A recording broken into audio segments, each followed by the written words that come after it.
What's going on, YouTube? This is Gloom here, back again. Today I'm going to be doing a CD collection video. I haven't done one of these on this channel in years. The last one I did was like mid-2021 or something along those lines.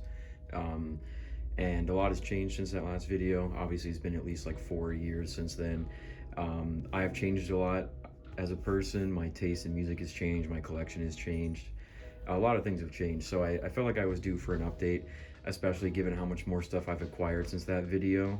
And you know, I've been on a kick recently where I've been watching a lot of people's collection videos on YouTube.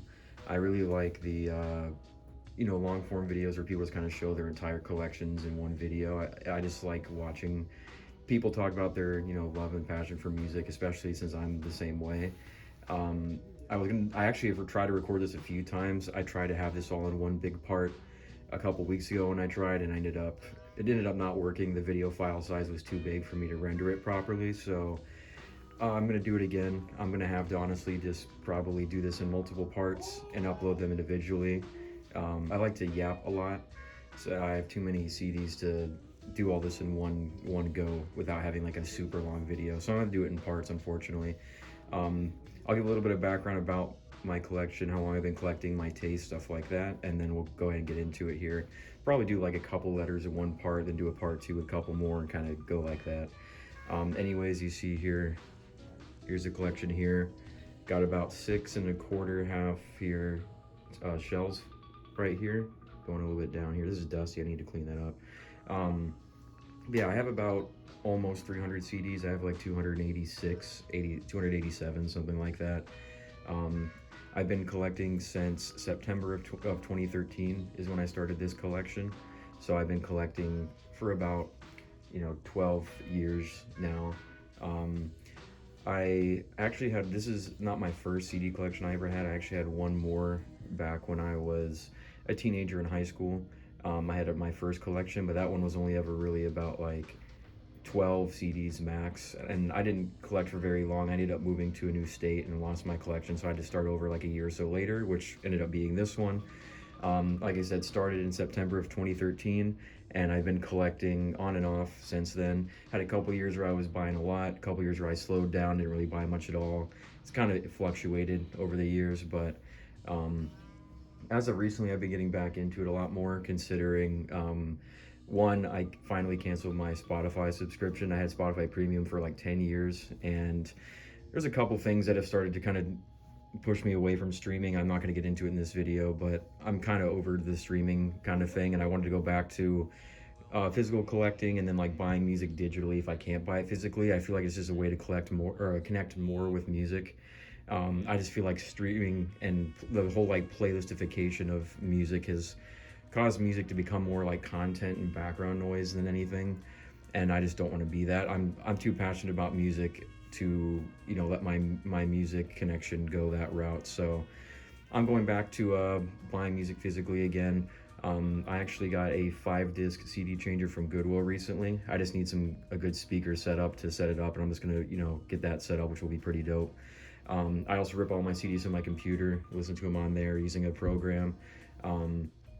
And then if I can't buy something physically, like if it never got a CD release or something, I'll buy it digitally on like Bandcamp, iTunes, SoundCloud rips, stuff like that. But yeah, so like I said, about 300 now. The first CD I got in this collection here was actually, nope, it's not that one. It's right here. This is Exile by Whitechapel. I got that in September of 2013, and I've been collecting since then. I will say, when I first started collecting, I was going kind of crazy. I was buying like 20, 30 CDs in a year. Is when I was a teenager. So in 2013, when I started this collection, I was 17. During that time, I was still a really big metalcore and deathcore kid.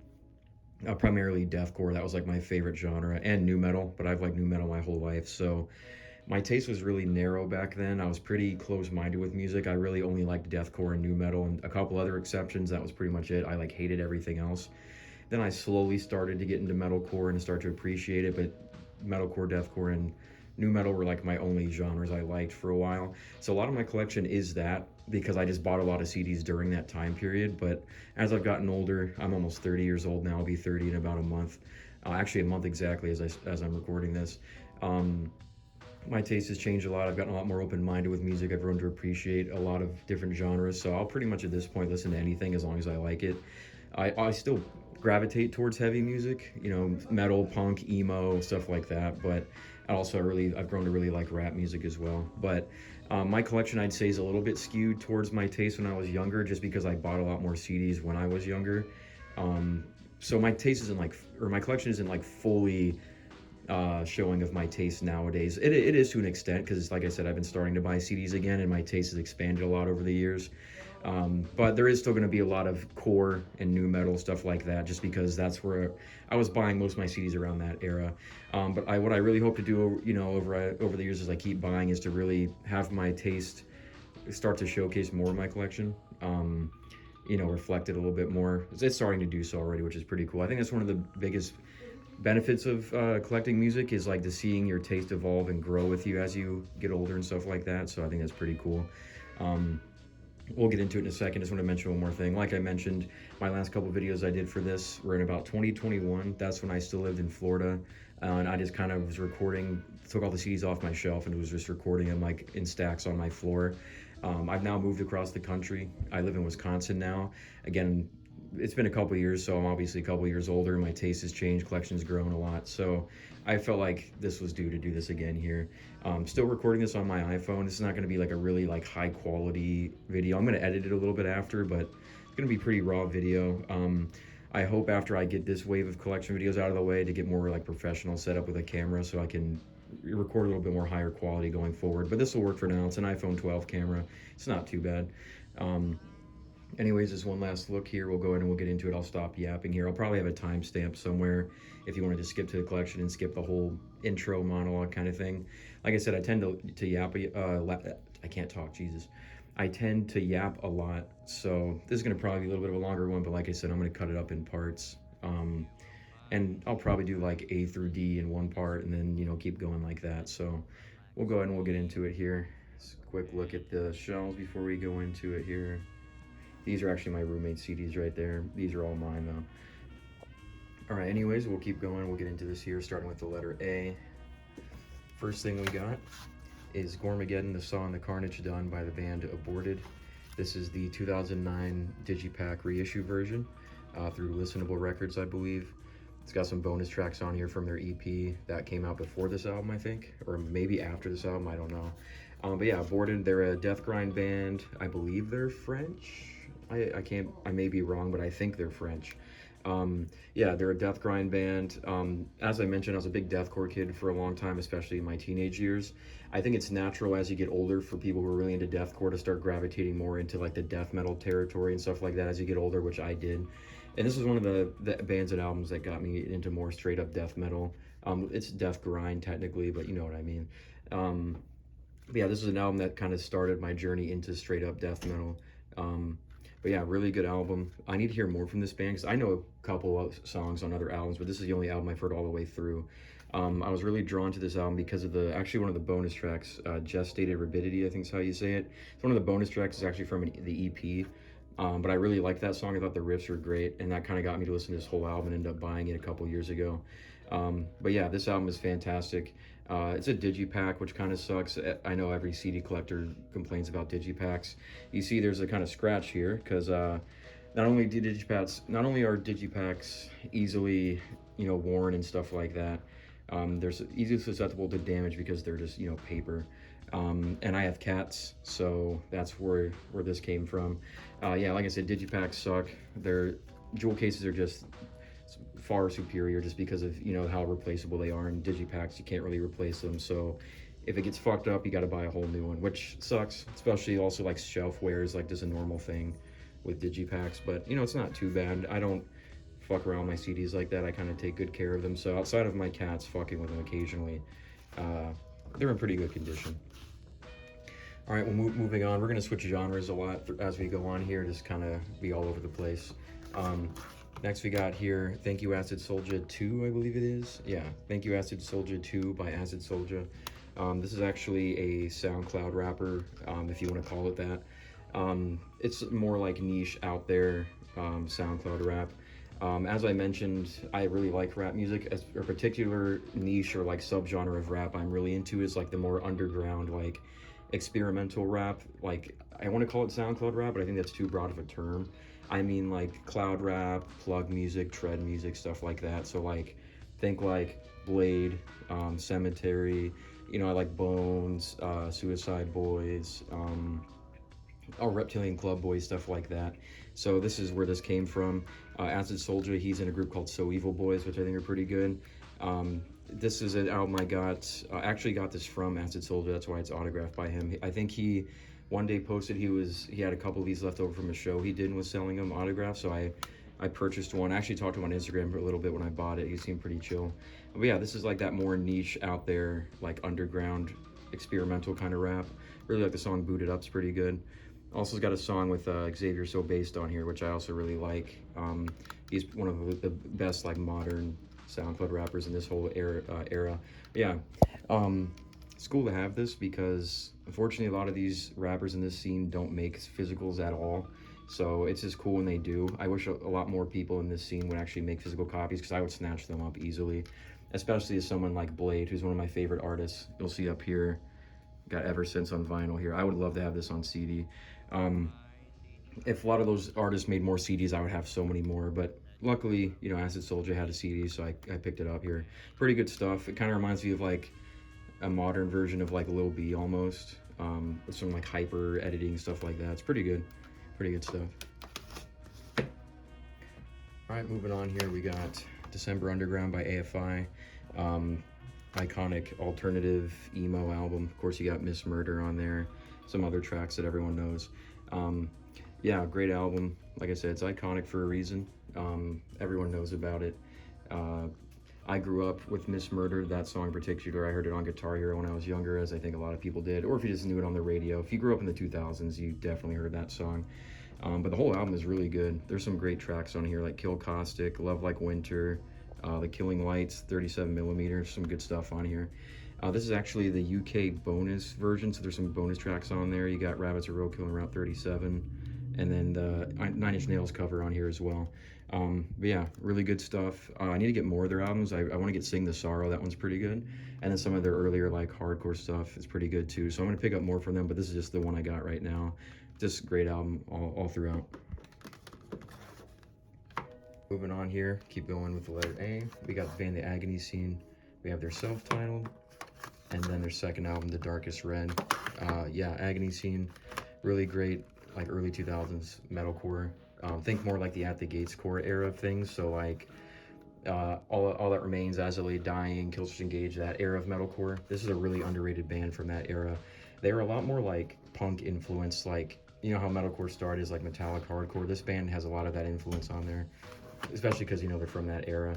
But this album's really good, some good stuff on here. There's a cover of Painted Black by the Rolling Stones on here. I think some people will not like it since it's a metalcore cover, but I actually fuck with it.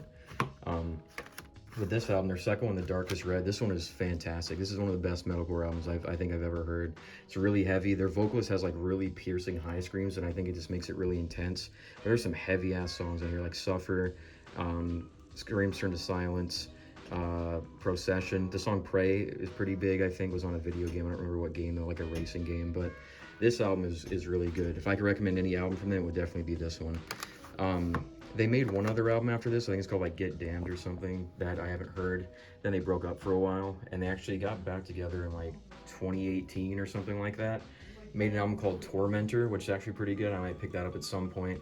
But yeah, like I said, really underrated band. Check them out if you like the early 2000s metalcore stuff.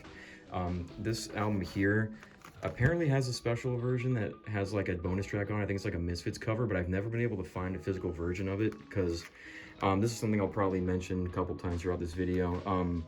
I'm not really picky with, I know some people are really picky with how they buy music. Like some people like to get specific versions of albums. For me, I really like to get a version of an album that has like the most songs possible on it. So like special editions, deluxe editions, bonus versions, anything like that that can have bonus tracks. That's really like the thing I'm picky about with buying CDs. So if there's a version that has bonus tracks, I want to try and get that if possible, just so I can, you know, have all the songs physically that I possibly can. It sucks sometimes because, you know, some versions like special editions and deluxe editions are either rare or more expensive, might be harder to find. A lot of CD collectors can probably relate to this as well, that there's a lot of like Japanese pressings of albums that have bonus tracks that you can only get from Japan, and those are just a little bit more expensive. So that sucks sometimes. There's a lot of CDs I would already have if I didn't need a specific version of it. That's really the only thing I'm picky about though with CDs. I'm not like a discography collector. I only really buy the albums I like. I don't feel like I need to buy an entire band's discography if I don't like everything. Some bands I'll do that if I'm like really into the band, but I'm not a completionist in that regard. I just want to buy the music I like. I don't see the need in buying something I'm not going to listen to. So yeah, I just want to mention that really quick since I mentioned the bonus version of this one here. Anyways, moving on, keep going with the letter A here. We got Alesana, I'm not sure you're supposed to say it. We have their first album on Frail Wings of Vanity and Wax. This is the Fearless Records reissue version with a different cover. And then we got their iconic album, The Emptiness Digipack. Yeah, Alesana is a great band. Unfortunately, both my CDs are fucked up. This jewel case is kind of fucked, which I can replace that easily. But once again, Digipack, that has a big rip in it from my cats. If you can see, they kind of claw at the top of my shelf sometimes when they get up here. So unfortunately, there's 2 Digipacks right here that have gotten caught in the crossfire. But yeah, The Emptiness, this is like their iconic album. This is how I found them.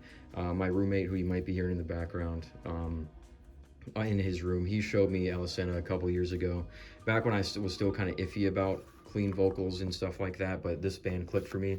Mostly the song The Thespian got me into them, but heard this album first. Really good like concept album, like rock opera album. It's actually pretty heavy too for like Alesana, which is cool. But then I went back and heard some other stuff. Heard their first album, which I think I like this one even more. I went through a period around like 2016 where I got really into like the quote unquote mall emo stuff, like the early 2000s post-hardcore mall screamo kind of stuff.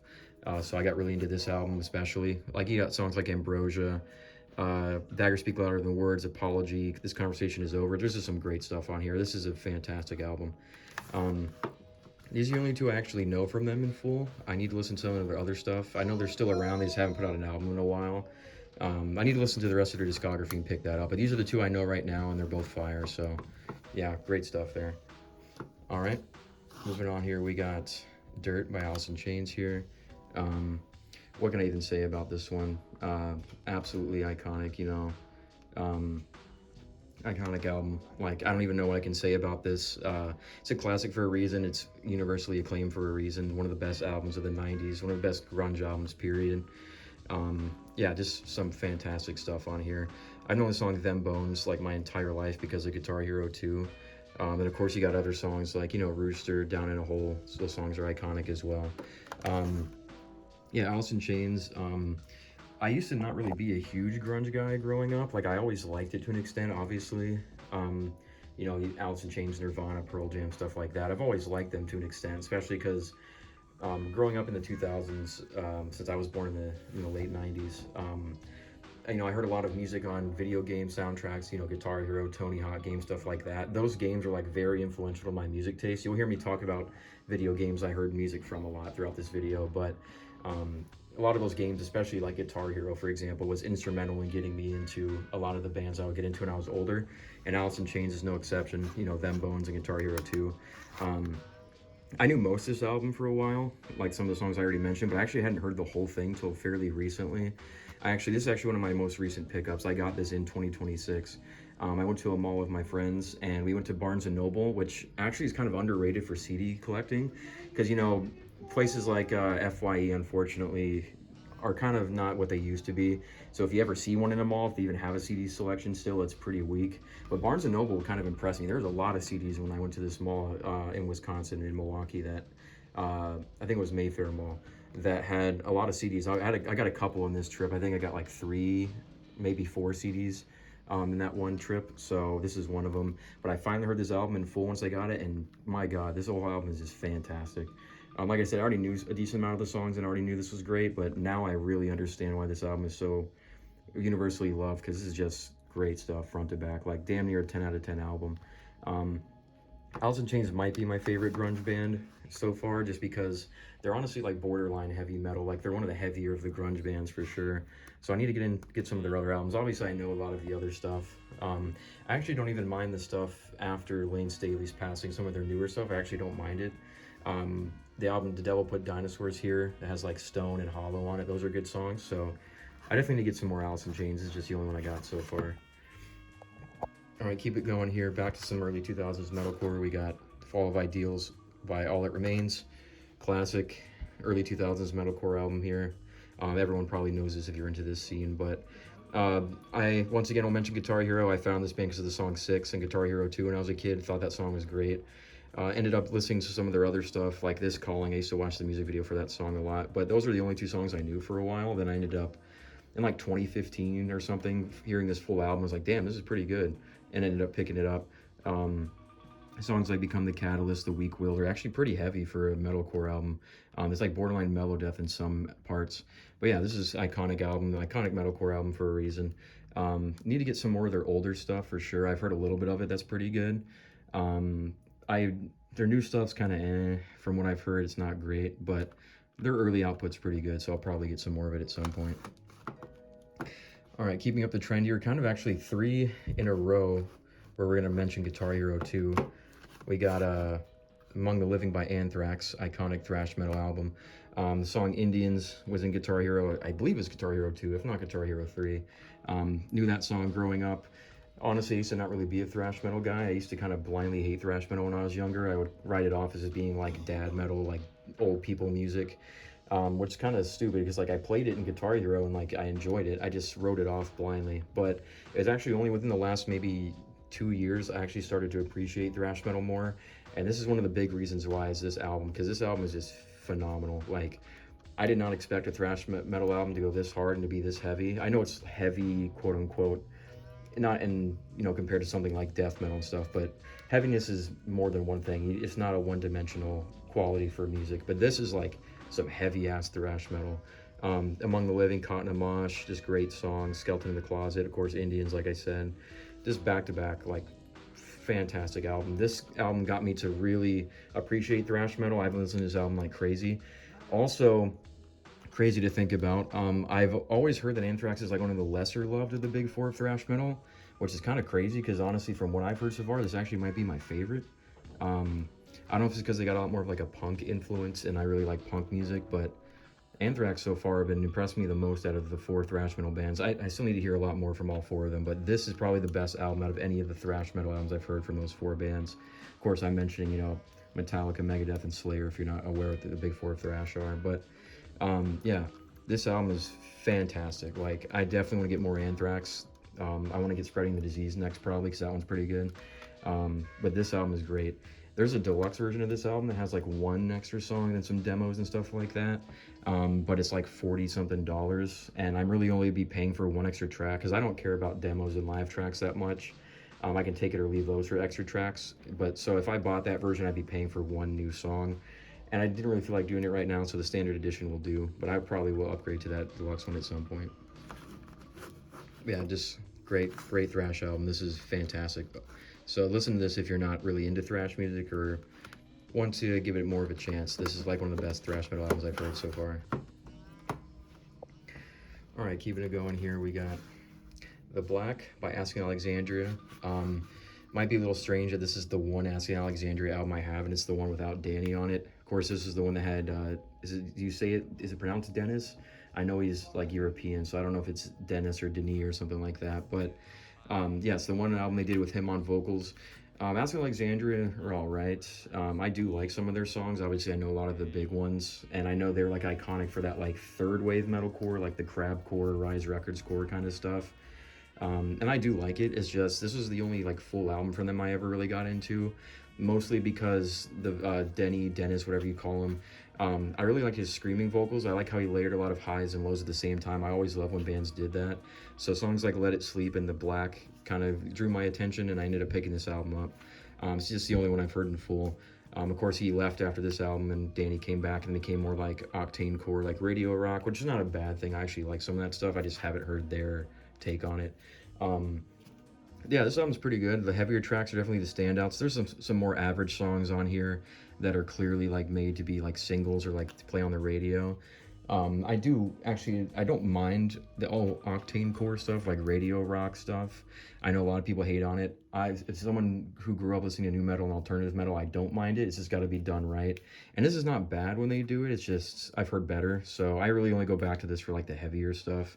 I might get some more Alexandria. I don't know. It's not really a band that like is super on my radar. Obviously, I know they're iconic and I know a couple songs besides this album, but I don't know, it's just, I'm at an age where like I don't really go back to that era of metalcore that much besides the bands I already was really into.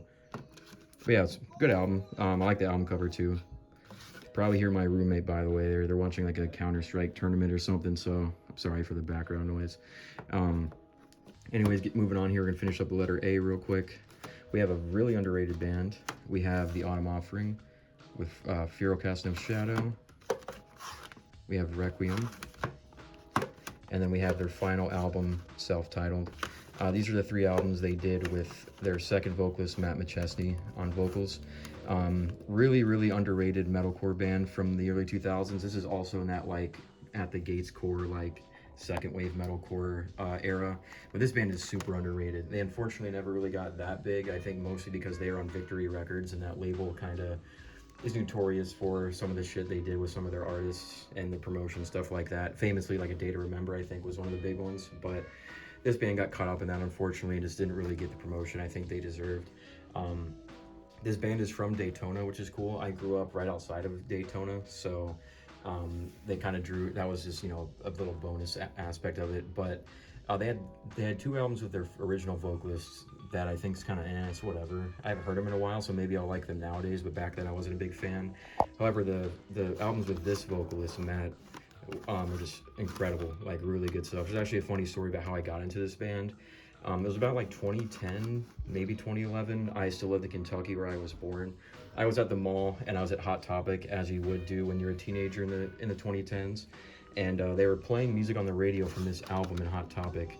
And I never do this, but something about hearing it on the radio in Hot Topic like drew me in. I was like taken back by it. So I went and asked the guy what was on the radio. He said it was this album that he just threw on since it was new. So right after that, I ended up going over to FYE in that same mall and sampled this album back when you could still do that at FYE. And I was like, damn, this is really good. I ended up picking this up. Also picked up Requiem at the same time, the album before it.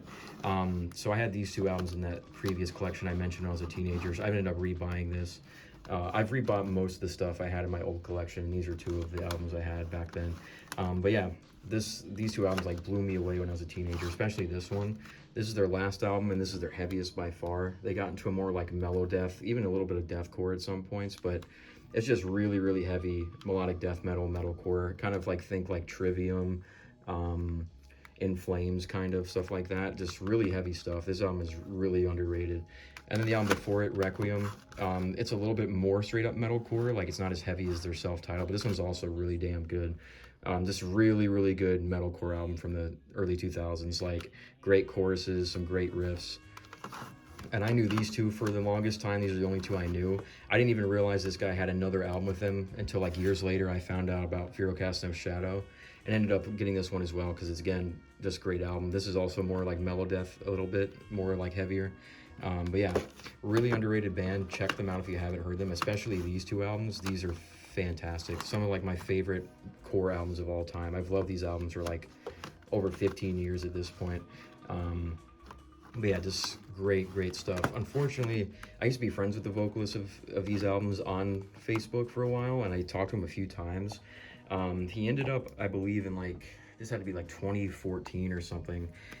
He posted he had got diagnosed with some form of cancer. I don't know what it was, but after that, I didn't really hear from him after, and this band never made another album or anything, so I hope he's all okay. I don't really know what happened, if he's even still alive or not. I hope so.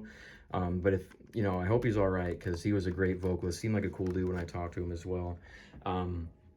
But yeah, like I said, check these albums out for sure. If you like early 2000s metalcore, especially the second wave stuff like As I Lay Dying, shit like that, these 2 albums in particular, just great stuff. And this one, heavy as hell, like fantastic metal death album here. Yeah, shout out Autumn Offering, really underrated band. I wish they were still together, but we did get some great stuff out of them.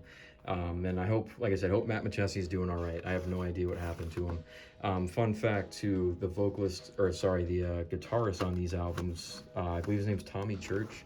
He was actually the guitarist for Mushroomhead for a while after these albums, which is pretty cool. I don't know if he's still in the band though. And then the vocalist Matt Machessy I was just talking about, he came from a band called Hell Within or something like that, which I believe was a metalcore band he was in before this. But yeah, just like I said, really, really underrated band. I wish they were still around. I wish more people knew about them. Just great stuff here. So that was all for the letter A. Not too much there. We're gonna get into letter B next, which has a lot more stuff here. So we'll go ahead and get to letter B. All right, we're gonna go ahead and get into the letter B next here. Like I said, I'm gonna be recording this in parts, so this might not be all in one day.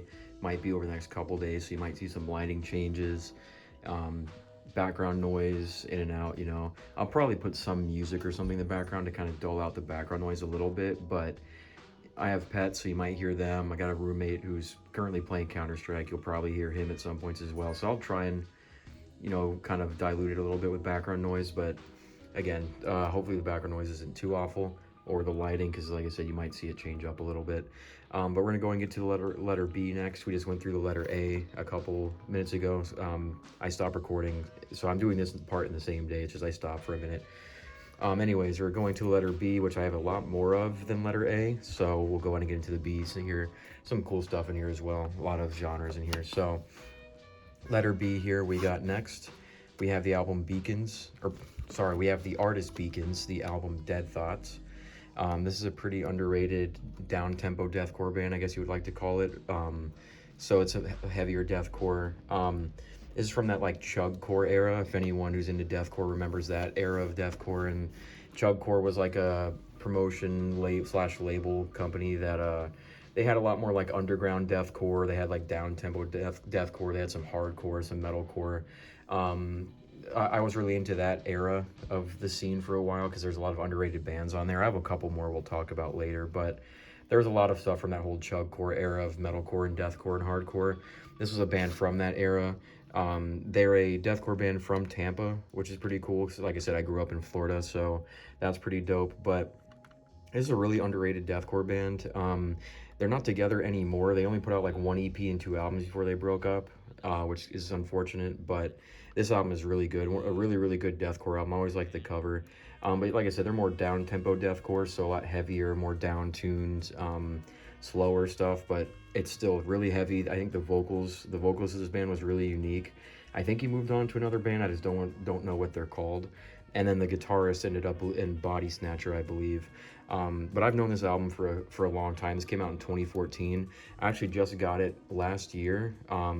Because if you see it's signed here, so this was one of those albums on my wish list that was more uncommon. It wasn't as easy to find because it wasn't, you know, it was a rare pressing. It wasn't printed as much since this is like a more low-key band. I knew I wanted to get it at some point. It had been on my wish list for a while, but I was randomly scrolling through eBay one day and happened to see a listing for this CD for only like $20, and it was signed by the band.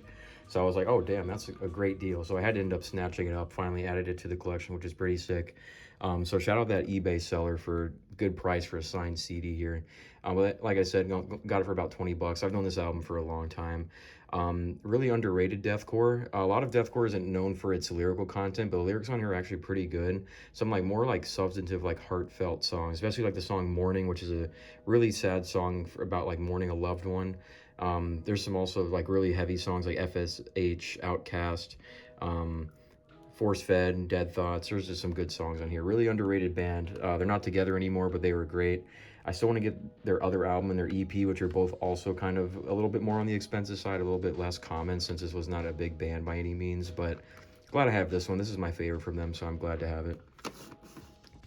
All right, moving on next into letter B, you'll see this big ass box set here. It's the only box set I have. This is the band Benighted with their album Obscene Repressed. This is the deluxe box set version, like I said.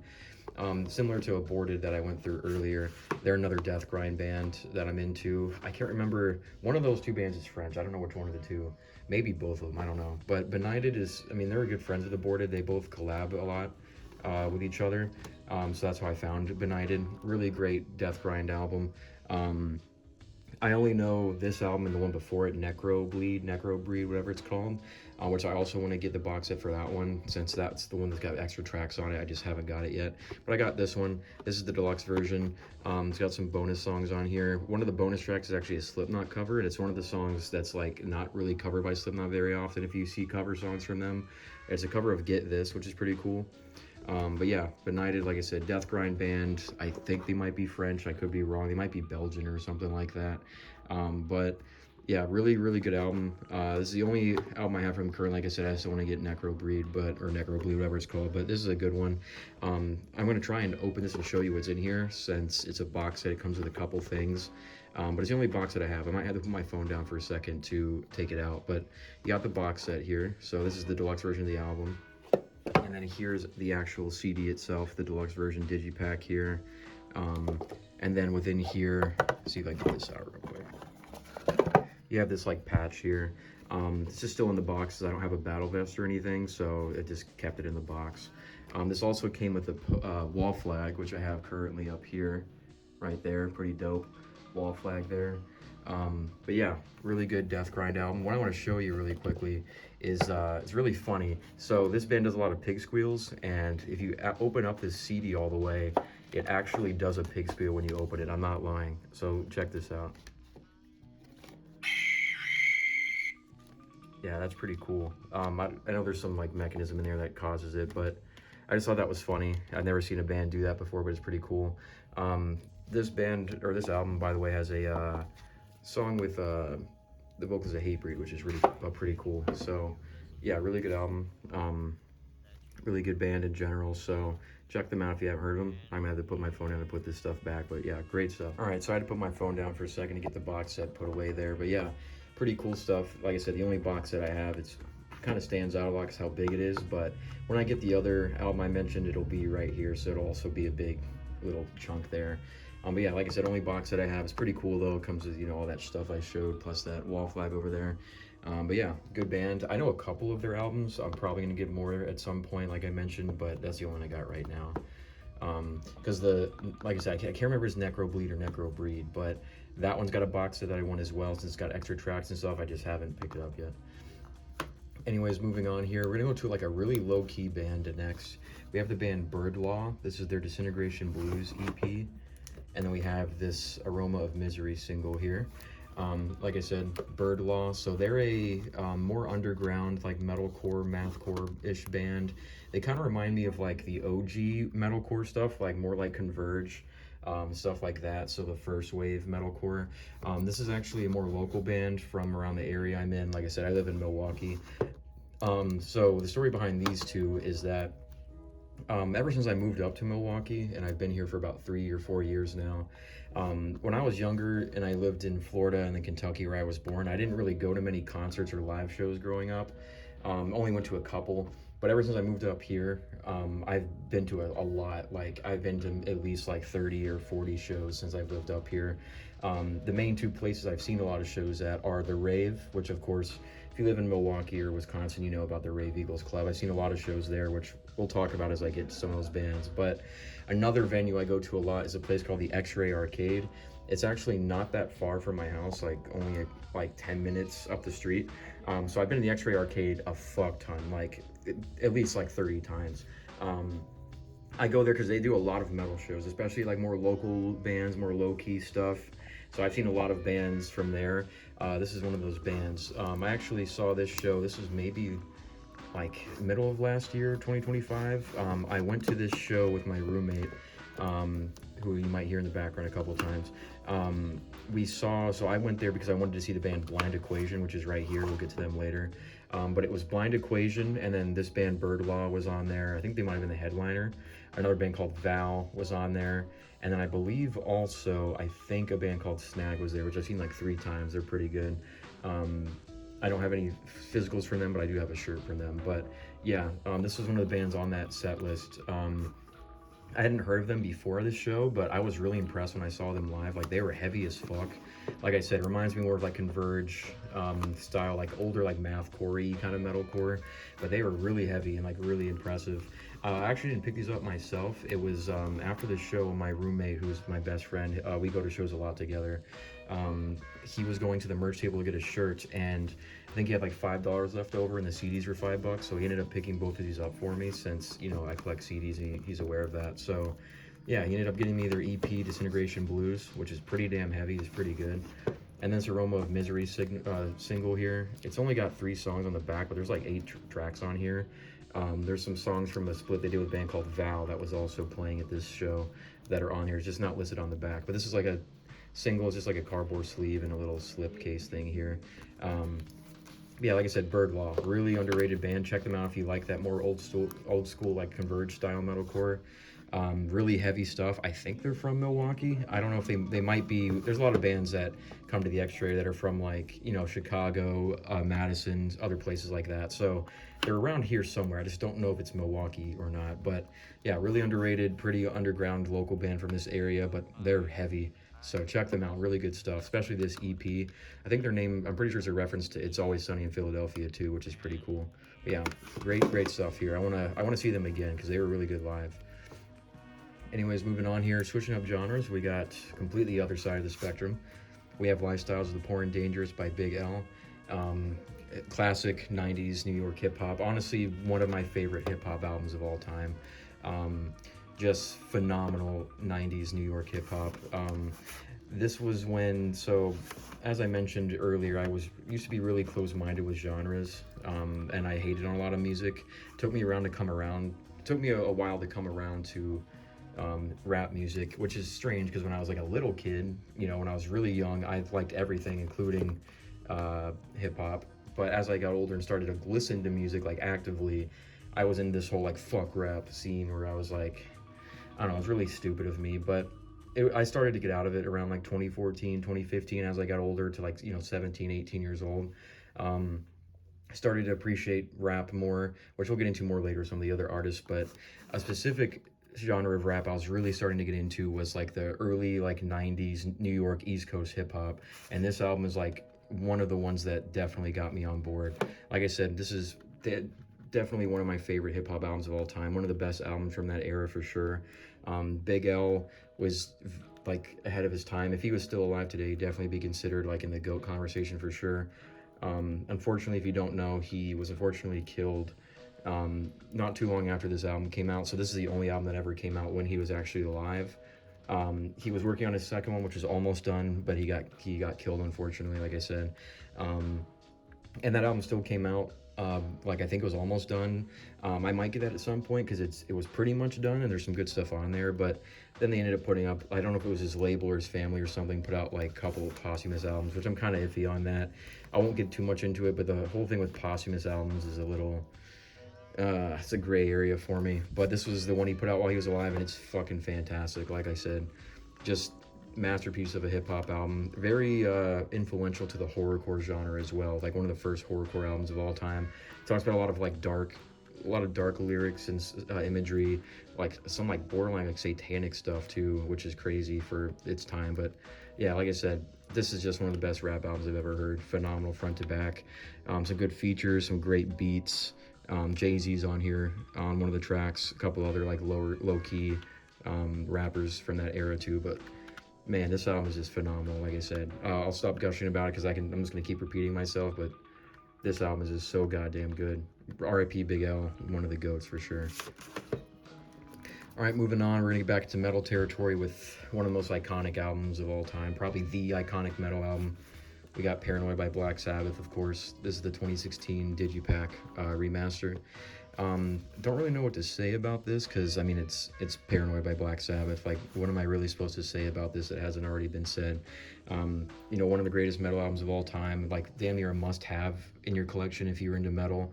You know, was the metal band. None of the music I listen to today would be here if it wasn't for Black Sabbath and albums like this and their first one. So I can't give it enough praise. And of course, it's just a fucking banger album. You know, you got War Pigs, Paranoid, Iron Man, Electric Funeral, which is one of my favorites. And you got shit like Planet Caravan, which is just a great song to smoke to. Just phenomenal record front to back. Like I said, I don't even know what to say about this album because everyone already knows. If you like metal, you probably have this in your collection anyways. As you can see, it's the only Black Sabbath I have right now. I definitely need to get more, most likely their first album at some point. I'm more of a fan of the Ozzy stuff. I haven't listened to a lot of the Dio stuff, but I've always preferred the Ozzy stuff. Of course, R.I.P. Ozzy's, you know, he died not too long ago. But yeah, the Ozzy stuff with Black Sabbath is just peak. Obviously really influential on metal as a whole, but also like doom metal and stoner metal, which I really like doom metal. I don't have a lot of it in my collection right now, but it is a genre I really like, so I'm going to get more of that. For example, like Candlemass, their first album, I want that on CD, I just haven't got it yet. But yeah, just like I said, I don't even know what I can say about this that hasn't already been said. It's Paranoid by Black Sabbath, like, so it's a must-have. Alright, moving on. A band that's not as universally acclaimed, which I think some people might get a little mad, it's right next to Black Sabbath, but we got Black Veil Brides, their first album, We Stitch These Wounds, their second album, Set the World on Fire. We have the re-recording of We Stitch These Wounds, which is Re-Stitch These Wounds from like 2021. And then their most current album at the time of recording this, The Phantom Tomorrow. Actually, they do have a new album coming out in a couple weeks called Vindicate.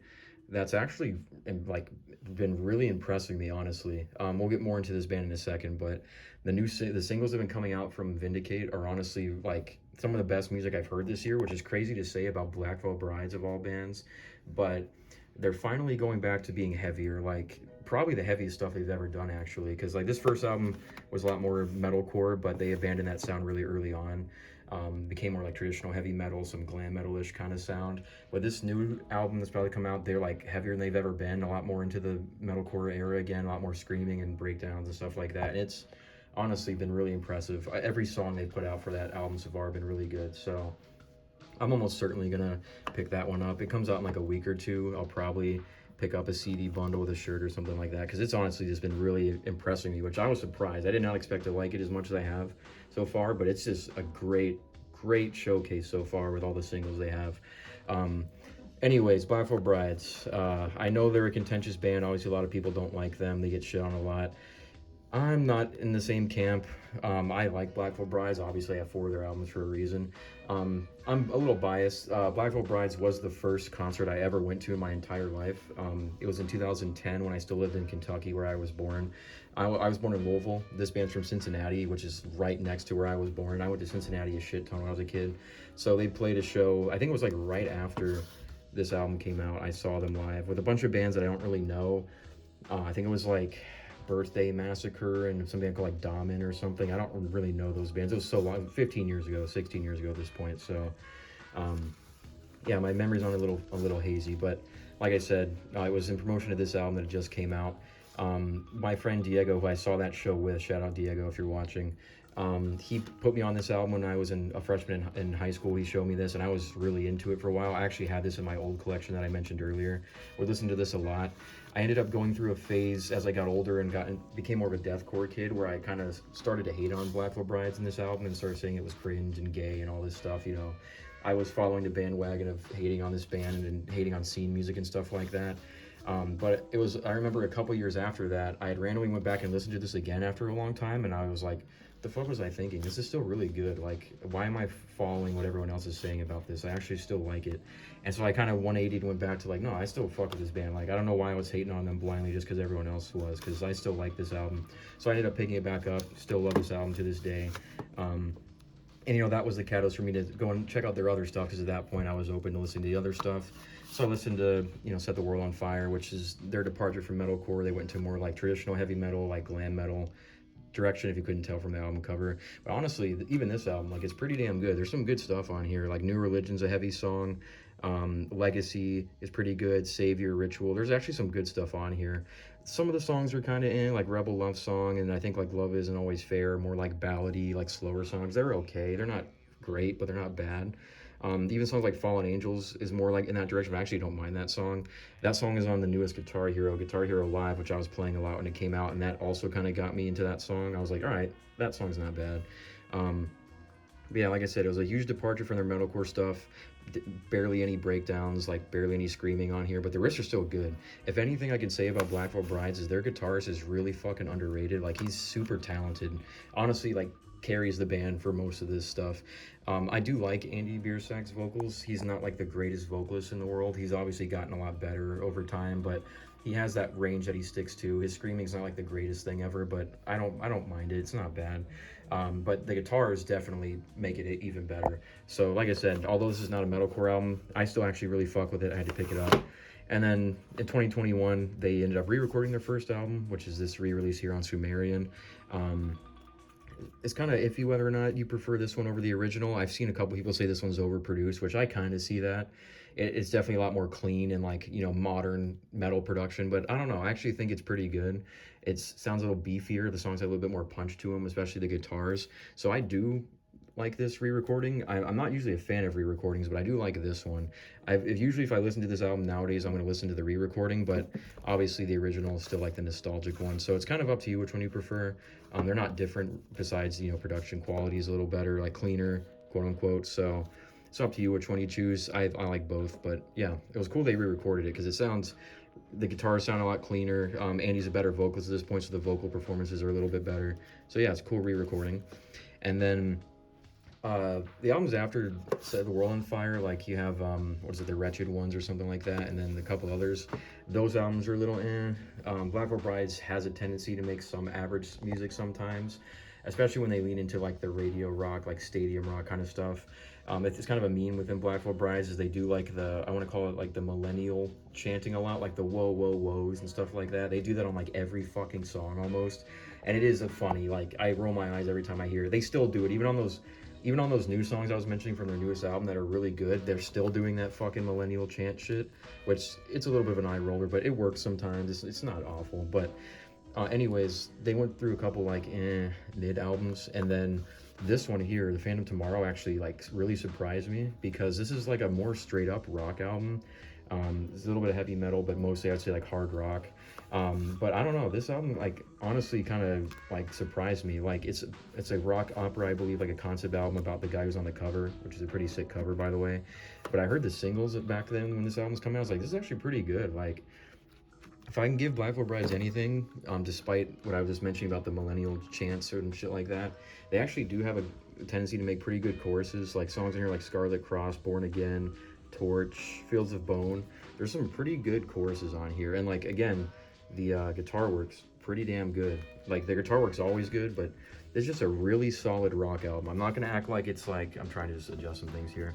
I'm not gonna act like it's like the most groundbreaking original thing I've ever heard, but if you just want some like solid, easy listening rock music, like this is pretty damn good. I'm honestly a big fan of this album. And then like I said, they have that new one coming out, Vindicate, that's been really impressive, so I'm definitely gonna pick that one up. I don't know if I'm gonna go back and listen to, there's their self-titled, there's Valet, I think it's called, and then Wretched Ones. Those ones are kind of I might need to listen to them again, but those ones are not my favorite. But I definitely will get Vindicate when it comes out, and then, you know, I got those. Yeah, I know I spent a lot of time on that. I just wanted to say, this band's overhated. Black Veil Brides are a good band. They're not gonna be the most groundbreaking, unique band of all time, but their guitarist is super talented. They got some good choruses. Andy's vocals have gotten a lot better, especially if you want to listen to any of my advice with Black Veil Brides, just go and listen to their newest singles from Vindicate. Honestly, really impressive stuff. I'm a big fan of it, especially songs like Hallelujah. They've been really good. So yeah, I'm a defender of Black Veil Brides. I like this band.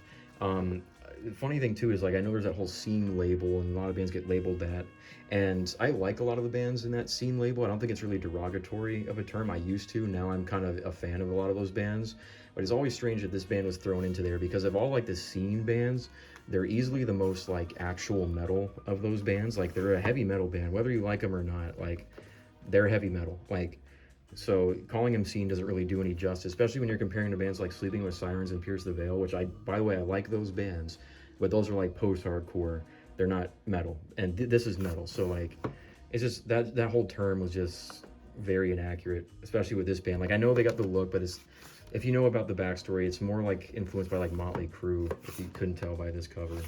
But I'll stop yapping about Black Veil Brides. I spent a lot of time on them, and some people might skip through it, might be rolling their eyes, but like I said, just had to talk about it real quick. I like Black Veil Brides. I will defend that band. Even as a 30-year-old man, not a scene kid anymore, haven't been a scene kid in years, fuck with Black Veil Brides. They're a good band. Anyways, switching up genres again here, completely different. We got some Vaporwave, actually. We have Blank Banshee. We got Blank Banshee 0, iconic vapor trap, vaporwave album, the Laura Croft cover. You got Blank Banshee 1, and then you got Mega. So these are his first 3 albums. Like I said, vaporwave. I'm a pretty big vaporwave fan. It was one of the first like electronic genres of music I got into, because I've never really been into electronic music. I am a little bit more nowadays, but back then I wasn't. Vaporwave was definitely one of the genres that kind of opened me up to electronic music. And of course, you know, vaporwave's there. He's got the nostalgic quality to it. It's like liminal and stuff, and I'm into that kind of vibe. So I remember when I heard this, I was really into this. Like, this is one of my favorite vaporwave albums for sure. It's also vapor trap, so, and I like trap music a lot. So the combination of vaporwave and trap music, I think, really works on here. Some good stuff. Obviously, Teen Pregnancy is like the big song from here, but songs like World Vision, Wave Step, there's some great stuff on here. Fortunately, it's not on streaming anymore, which sucks, but you know, I got it on CD, which is cool. I actually got all 3 of these in a bundle together from Blank Banshee's label, I think. In like 2021, there was a bundle of just these 3 for like $30, so I picked them up. Mostly for this album, but you know, I got the other 2. And this one's pretty good too. It's not as good as the first, but that one's pretty good. And then Mega's got some good songs. It's probably my least favorite of the 3. It's a little boring in parts, but there's some good songs on here. But yeah, vaporwave is notoriously not easy to get on CD, mostly because vaporwave uses a lot of sampling and copyrighted music. So there's a lot of the vaporwave I like is either not on CD at all, or it's very hard to get on CD. You're only going to see one other vaporwave album throughout this entire collection other than this one, or this band. So it sucks. I really like vaporwave. I wish there was more of it on CD. It's just not easy to come by. But I really fuck with vaporwave, especially this one. Great album. The other 2 are pretty decent, like I said. It's just I got them in a bundle, so I got all 3. Yeah, great stuff. I love vaporwave. Blank Banshee has some other albums that are pretty good. He has an album called Gaia that is not on CD, which kind of sucks. So I wish it was. I actually would pick that one up. I probably like it more than this one. It's just not on CD, unfortunately. I think he has another new album. It's called like 4D or something. That one's pretty good. I've only heard a couple tracks, but yeah, little vaporwave detour here. Love vaporwave. Just wish there was more of it available on CD. Moving on here, a band I mentioned earlier. We got Blind Equation. We have their album Death Awaits, which is their first studio album. And then we got their newest album that came out not too long ago. It's called A Funeral in Purgatory, I believe it is. Yeah, dope ass cover, by the way. So Blind Equation is a little bit of a standout in my collection because they're more of like a cyber grind band, if you know what cyber grind is. It's more like, for a lack of a better term, like chronically online, like very digital, like 8-bit Nintendo core-ish kind of grindcore. It's a lot of like video game music, digital sounds, like that kind of stuff, but mixed with metal grindcore, stuff like that. I've never been a cyber grind guy. Like, I've always known of it, just didn't really listen to it. But something about when I heard this band, I was like, damn, this is actually really fucking good. Like, I actually really liked it. I think I heard one of the singles from this album, Never Getting Better. I heard it on like TikTok or something. And what was funny about it, what actually got me to listen to this album, was I heard that song in a TikTok ad, and the vocalist James was wearing a Catatonia shirt, which is one of my favorite bands. We'll get to them later down here. He was wearing the same Catatonia shirt that I actually have, so that also kind of set me over the edge. Like, I'm gonna go check this out, and to my surprise, I actually really fucked with it. Like I said, this is the only cyber grind I really know at all, but it's something that clicked for me. Especially songs like Never Getting Better, and then You Betray the Ones You Love, and then Killing Me, I think it's called. I'm trying to read, it's a little dark. Yeah, Killing Me. Some great stuff on here. They're signed to Prosthetic Records, by the way, so if that doesn't give you an indication of how legit they are, they're fucking legit. Like, they're cyber grind, but this is some legit shit here.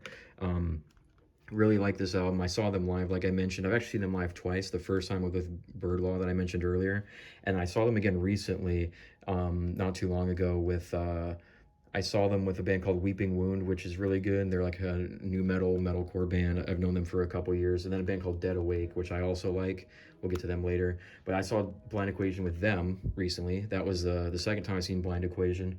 And I actually met James. I got a picture with him. I'll probably throw it up on screen.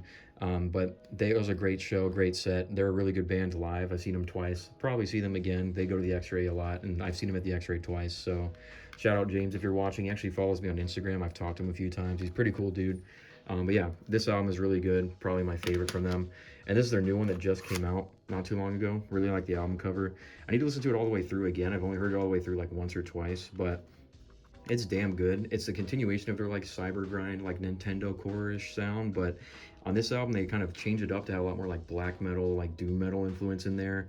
Even some like some scrams music, some emo in there. So it's really cool. I really fuck with it. I just need to listen to it again. But it's really dope. Check out this band if you're maybe iffy on Cybergrind or haven't really listened to it before. Definitely check out these two albums. These are just really good stuff. I know he has the vocalist James I mentioned. This actually used to be a one-man project, all done by him. For a couple years, and they have some CDs of that. They're just rare to find. I'll probably get those at some point. But then he ended up becoming a full band and made these studio albums that they're pumping out so far, and just good stuff. Really like Blind Equation. Want to see them again? I've already seen them twice. Just yeah, great band. Check them out if you're kind of curious about Cybergrind and maybe you're a little iffy on it. These albums might change your mind. But yeah, great band. Moving on here away from that, we're going to be changing up. Honestly, throughout Bees, we're going to change genres a decent amount of times. Next, we got Silent Alarm by Bloc Party. Their debut album, honestly, I think most people who are into this genre of like post-punk revival, garage rock, like indie rock stuff, probably know this album already. It's very iconic, very like universally acclaimed album from this era. The early 2000s, like post-punk revival, like garage rock stuff is really good. I went through a phase where I got really into it, you know, and bands like Interpol, this band, which I'll talk more about this in a second, but Franz Ferdinand, there's a band called We Are Scientists, that's really good. I'll talk about them later, but I went through a phase where I got really into that genre. However, Bloc Party, I actually knew them for a long time. This is going to be the first of many times I'm going to mention this game, but one of my favorite games growing up, I already mentioned how much games are like influential to my music taste and like video game soundtracks. One of my favorite games of all time, one of the games that really impacted my music taste growing up was Tony Hawk's American Wasteland. So many great songs on that soundtrack. I'll talk about it a lot more later on, but the song Like Eating Glass from this album was on that game, and I used to listen to that song a lot as a kid. Loved that song to death. Even before I even knew what genre it was or anything like that, I just really fucked with that song. I ended up going through and listening to the whole album as I got older, and there's just some great stuff on here. I believe the song Helicopter or Banquet, one of those two, is actually on Guitar Hero also, so I knew that song a little bit growing up. I just didn't make the connection that it was them. But yeah, this is just phenomenal debut album. Like I said, we got fucking Like Eating Glass, just great song. Banquet, Helicopter, Price of Gasoline's pretty damn good too. This is also like a UK reissue special edition version or something, so there's some bonus songs on there, and then there's a DVD. I know this is like considered like their only good album is what I hear. I hear a lot of people say this is like their only one that's worth anything, but this album is universally acclaimed, so it's really highly rated. I've heard a couple songs from their second album, and I thought it was actually pretty good, so I might have to check out some more from them. This is the only one I know right now. I know they changed up their sound a lot, and they're not like this anymore, but this album's phenomenal. Like, I love the album cover too, by the way. It's really basic, but it's really sick. Like I said, universally acclaimed album from this era, so check them out if you don't know it by chance, but you probably already do if you're into like indie rock and stuff. Just great album. Yeah, don't know what else to say about it because everyone already likes this album. Alright, so I was in the middle of recording the letter B part, and my phone ran out of storage, unfortunately, so it cuts the video off, like dead in its tracks when that happens. As I mentioned at the beginning of this video, I'm recording this on my iPhone, and it has limited storage. Once the video's going on for a minute, I'll end up running out of storage, and it stops it, and I gotta save it to my computer and then start a new part. So we're gonna go ahead and continue where we left off. If you didn't notice throughout the letter B's, I was going through, the sun was starting to go down, it was getting gradually darker in my video. So I'm recording this part at night, same day. My flash is on now since it's at night.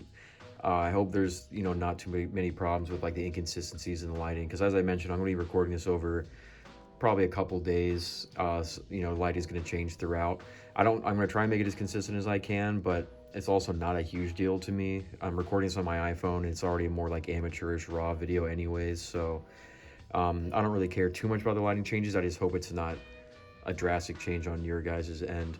But you're gonna go from, you know, natural light with the sun still up to now my flash on, so hopefully it's not a big deal. You'll probably see this throughout these parts that I do. The lighting's gonna change throughout, but you know, we're here to talk about the CDs, so I hope the lighting's not a big issue. Might have some glare a little bit now because the flash is on, but there's nothing I can do about that. Anyways, we were in the middle of we just finished talking about Bloc Party, Silent Alarm. We'll keep moving on to letter B's here. We got What You Won't Do for Love by Bobby Caldwell. Honestly, a fucking 10 out of 10 album, if I can say so. Just phenomenal album. It's kind of a standout in my collection. You know, it's more like soul, funk, yacht rock, whatever you want to call it. And I don't have anything else like that in my collection, but man, this album is just fantastic. Album cover is really dope. Obviously, most people know the title track, "What You Won't Do for Love." It's like the one like big song from this album. And that song's a classic, but it's actually not the way I got into this album.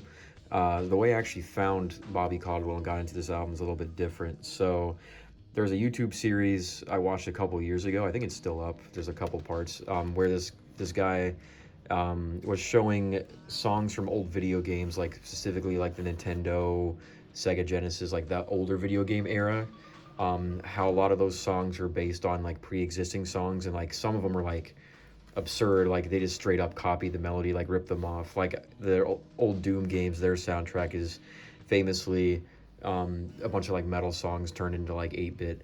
So on that video, there was he showed Casino Night Zone from Sonic the Hedgehog, which Sonic the Hedgehog is one of my favorite video game series of all time.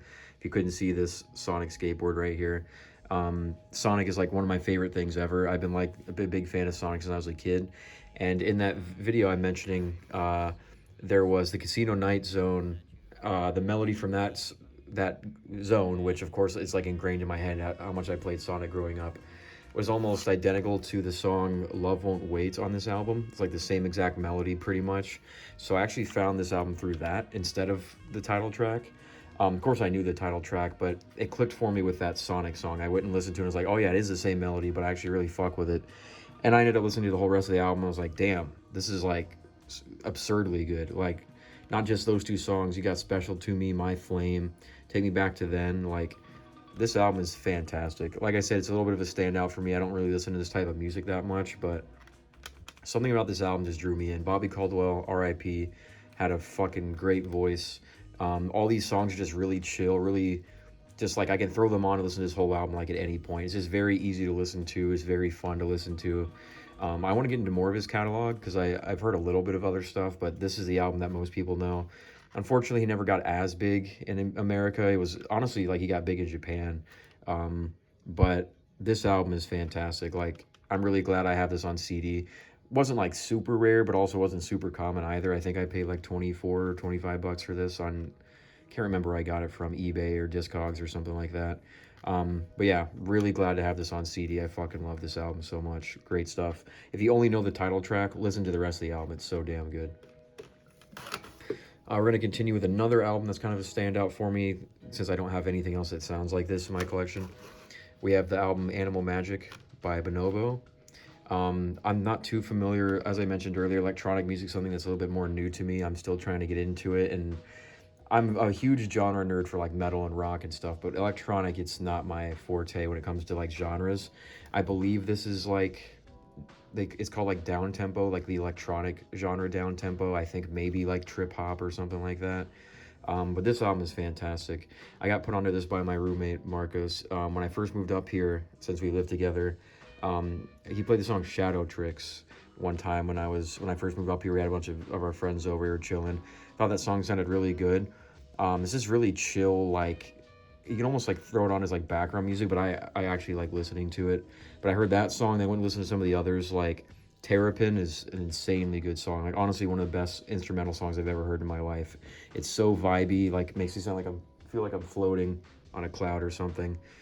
Such a good song, especially when you're stoned. It's really great. Also the song Coda, Dinosaurs, Gypsy. There's just some really, really good songs on here. Like I said, I don't know this genre too well. It's like down-tempo trip-hop, something like that, all instrumental. And I used to be kind of iffy about getting instrumental music. I'm a little bit more open to it nowadays, but this is one of those instrumental albums that are like, damn, this really got my attention. Like, I can listen to this whole thing. It's also like, it came out in, I think, the year 2000, and this album covers is very 2000s. Like, it just screams 2000s. So, same with the back. This album is fantastic, though. I need to get into more of his stuff. I know his second album is a little bit similar to this. I want to listen to that a little bit more. But this album is fantastic. I don't know much about this genre. Like I said, it's a new territory for me, but this thing is great. Like I said, Coda, Terrapin, Shadow Tricks, those are like the top three. But the whole album is fantastic. Great album. And I think this is like a 2001 reissue or something like that. Like, there's no difference other than I think the label, something like that. Yeah, now getting back into more of my familiar territory, we got New Rain by Born of Osiris, their first EP, one of the first releases on Sumerian Records. It's Sumerian 4, yeah, number 4. Like pretty much like proto gent, I would say. Obviously, gent was already kind of a thing with like bands like Meshuggah, but I'm talking about like, what people think of gent nowadays, like, Periphery and stuff like that. This is kind of like one of those early releases. And it's the same for the band too, because they would get like more progressive and more like proggy. But sorry if you hear my cat, by the way. They would get like more proggy and genty over the years, and this is kind of like the starting point for them, where it's still mostly deathcore, but I would say you can hear those blueprints of like what would become their gent sound later on. There's a lot of good tracks on here, a lot of like really good palm muted like guitar riffs and breakdowns, like Empires Erased, Open Arms of Damnation. Of course, you got Bow Down. There's just some really good stuff on here. Oh yeah, Born of Osiris, The New Rain. The only thing I actually have for them right now, funny enough, I've known this band for a long time. Like, obviously, being a deathcore kid growing up, I knew of this band. And I always liked this EP, but it was like one of the only releases I could ever really get into from them. Other than a couple songs on Discovery, this is really all I got into. That actually changed for me, though, in like 2021, I believe it was, maybe 2020. It was one of the only shows I saw when I still lived in Florida. I went there by myself. I went to Orlando, and it was a show where it was a co-headliner between Veil of Maya and Born of Osiris. Then the rest of the bill was Hunt the Dinosaur, which we'll talk about later, Victims, and a band called Slay Squad. I saw them in Orlando, like I said, co-headliner Veil of Maya, Born of Osiris. That show actually like got me to like Born of Osiris a lot more. I already liked them, obviously. I had this album for years, or this EP for years before I saw them live, but they just like put on a really good live show. And it was around the time their newest album at the time was Angel or Alien was coming out, and I actually really fucked with some of the singles on there. So hearing them live, and then they played some of this, and obviously their other hits, I started to really fuck with Born of Osiris a lot more after hearing them live. Angel or Alien's a great album. I want to get that on CD as well. They, ended up transitioning to a little bit more metalcore. They're still gent, but more like metalcore gent instead of deathcore. But honestly, I actually really fuck with their metalcore stuff. I think the addition of the clean vocals from their keyboardist, who unfortunately left the band recently, he's not on the newest album they put out, which sucks, because I thought his cleans were like a really good addition to them, to this band. He left, but the couple albums they did in that sound, like there was Angel or Alien, I think the other one's called The Simulation or something like that, I want to get both of those, because they're honestly really good. Like, I like the deathcore stuff, but their metalcore stuff honestly like clicked for me. I don't know what it is about it, but seeing them live has really changed it for me. And of course, Veil of Maya were great. We'll talk about them later as well. That was just a great show. Really got me into Born of Osiris, so I'm glad I got to see that and get more into the band, because this was all I had for a long time. Got this at FYE in like 2014. I remember I went to the FYE and I got this. I got Ashes to Ashes by Chelsea Grin, which we'll talk about later, because that had just came out in 2014. I also got, I think it was Whitechapel's Self-Titled, and then a Slipknot CD. So we'll talk about all those later. But it was a good trip for FYE. Got all those CDs. But yeah, New Rain, Born of Osiris. I haven't heard the re-recorded one. As I mentioned with the Black Veil Brides thing, I'm not super crazy about re-recordings. I kind of like keeping it a release as it was. It's a project of its time. We're going to talk about that a little bit in a minute with another band, but I'm usually not crazy about re-recording, so I haven't gone on my way to listen to it. But I might at some point. I already like this how it is, so I don't know. I don't see the need necessarily to listen to or buy this again. Like an updated version, but maybe it's good. You never know. Anyways, moving on. We got Your Favorite Weapon by Brand New. This is the 10th anniversary edition, so different cover and everything like that. It's a really thin digipack. Like you can barely even see it in this lineup here. But yeah, Brand New. I know it's funny, this band is really widely loved, especially their albums like The Devil and God, Raging Inside Me, and then like, what was the other one, Science Fiction or something like that. But the only one I have is like their least liked. It's their first album when they were a lot more like pop punk. Before they got into like more straight up emo. There's some emo on here, but this is definitely more of a pop punk record, and it's their least well liked. I'm not saying it's bad, like their fans like it, but I just feel like this is the album you hear about the least from this band. But it's the only one I have. I don't really remember what got me into this album like specifically, because I did originally get into the album Deja Entendu, which I might get that on CD at some point. That one's pretty good. But I got into that one first, and then went on to listen to this one, and I think it just clicked for me more because I've always liked pop punk, and we'll talk about some more pop punk bands later. But I don't know, something about the pop punk sound with like the more emo pop kind of sound too. I really like that. If you want to call it emo pop, that's another term people use for like the mall emo stuff. I really like that sound, so I think they did pretty well on here. Good songs like The Shower Scene, Jude Law and Semester Abroad. Even like the deeper cuts like Failure by Design, the No Seatbelt song. That song hits. Mixtape's a good one. Oh yeah, this is a pretty good album. It's the 10th anniversary edition, so there's a bunch of demos and bonus songs on here. There's one thing with this album that I hate when albums do this. Their original version of this album had a Japanese version that had one extra song on it, and this is the 10th anniversary edition that came out like 10 years later, and that song's not on here. You would think if you were doing like a 10th anniversary version that was celebrating the album, you would have like every track, but that Japanese bonus track's not on here, which is really annoying, because as I mentioned, the way I am with like completing, like getting bonus tracks, I would have to buy that Japanese version again just to have that one song, which I really don't want to do. Why not just put it on here? I don't know if there's a copyright issue or something, but if you're gonna do like a definitive anniversary of the album, why not have every track on there? That shit's annoying when bands do that, or it's probably more so a label thing, I don't know. But yeah, it sucks when that happens. But yeah, pretty good album.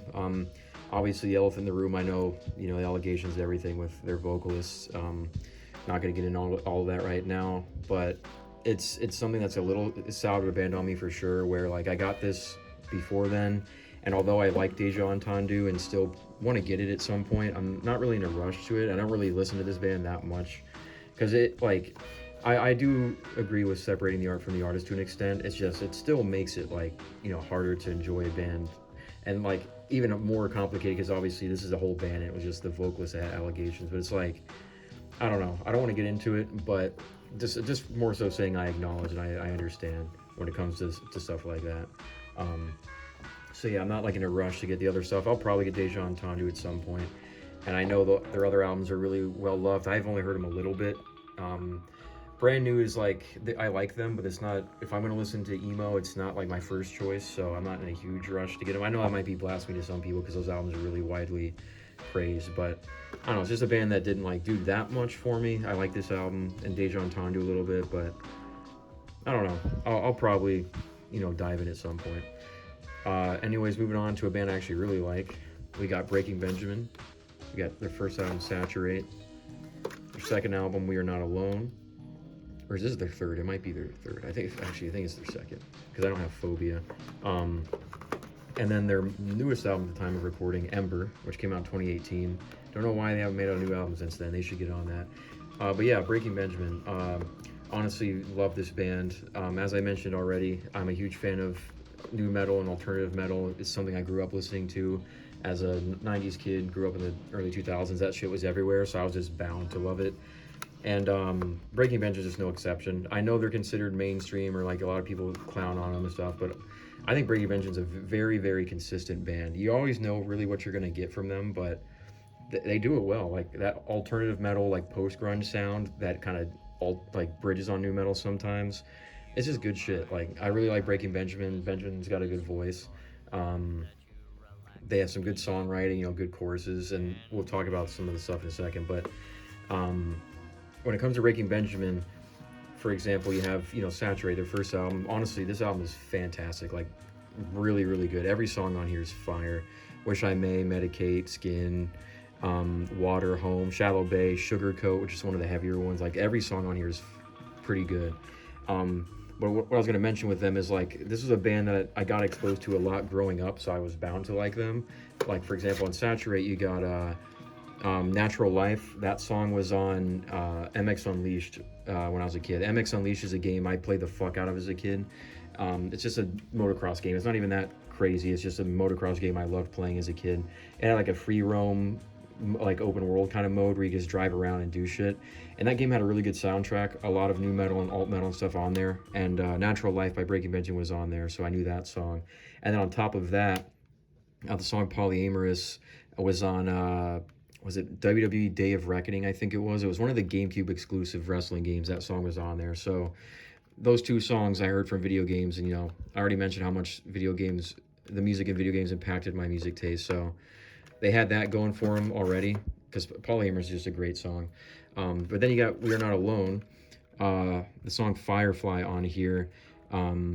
It's another song I got exposed to as a kid, because on top of video games being very influential to my music taste, another thing that was really influential to my music taste was just the fact that I grew up, online. Like, I was a 90s kid, grew up with internet access in the early 2000s, so I was using YouTube like back in like 2007, when YouTube was still very primitive, and during that era you would get a lot of AMVs, especially because I liked anime growing up. So a lot of AMVs, they would use, Breaking Benjamin, 3 Days Grace, Linkin Park, all that stuff. So I got into a lot of bands through that too. And the song Firefly was in an AMV I really liked watching. I think it was like a Sasuke versus Naruto AMV or something like that. That song was on there, so I got really into that song. Then obviously you got, songs like So Cold, which are classics on here. This is the 2005 version, by the way, that just has like an extra version of the song Rain, like a 2005 version. This album's pretty damn good too. I don't think it's as good as Saturate, but there's some fire stuff on here, like, Breakdown, Believe, Simple Design's pretty good. Don't have Phobia yet. I know that's the one that everyone talks about with Diary of Jane. That one's pretty good. It's just one I haven't heard all the way through very often. But then you got their newest album, Ember, in 2018. This album, like, surprised me, because like I said, I know Breaking Bench is not the heaviest band in the world, but they actually got a lot heavier, or at least for their standards, on this album. Like bordering into some like new metal and like metalcore even a little bit on this. And this album really surprised me. Like, this late into their career, they got their heaviest album out, and it's honestly really damn good. Like, all the choruses hit, the heavier parts hit. It's just, they're like on their top form of songwriting on this one. It's also crazy considering this is at a point where pretty much every original member is gone except for Benjamin. He had to recruit a bunch of new guys, but they put out a fire album. Like, this album surprised me when it came out. 2018, we got like the heaviest Breaking Benjamin album so far. It's got some new metal on there too, which is really cool. There's every song on here hits. Red Cold River, Psycho, Feed the Wolf, Tourniquet. Like, there's so many damn good songs on here. They haven't put out any other albums after this for some reason. I don't know if they got, obviously the pandemic and stuff happened, but they should get on a new album, because if there's anything like this, it's going to be fire. I know they have like one single out. It's pretty good, but I hope they make a new album, and I hope it's as good as this one, because this album surprised me. I still need to get Phobia, and then Dear Agony, and then what is the one with Failure on it? I don't know what that one's called. Something Before Dawn or something like that. But yeah, I'm missing like 3 of their albums, and I got 3 of them, so I got about half of their discography. Great band. I've liked Breaking Benjamin for my whole life pretty much, so yeah, fire band. Moving on here, we're going to get into, this is one I want to mention earlier with re-recordings. We'll talk about this band and we'll get into it. We got Bring Me the Horizon. We got Count Your Blessings, of course, their first album. They were a deathcore band. And then the only other thing I have for them, and this might be weird, is Post-Human Survival Horror. Like, it might be weird to have just these two. Obviously, Bring Me the Horizon are an iconic band, very legendary. They've changed their sound many times. Gotten a lot of praise on a lot of their sounds. Bring Me the Horizon is one of those bands that, like, I've always liked them, but they've never been a band that I love, like, got really, really into. I don't know if anyone else has that. There's a couple bands I can think of where, like, I like them. I know they're good. They have good songs.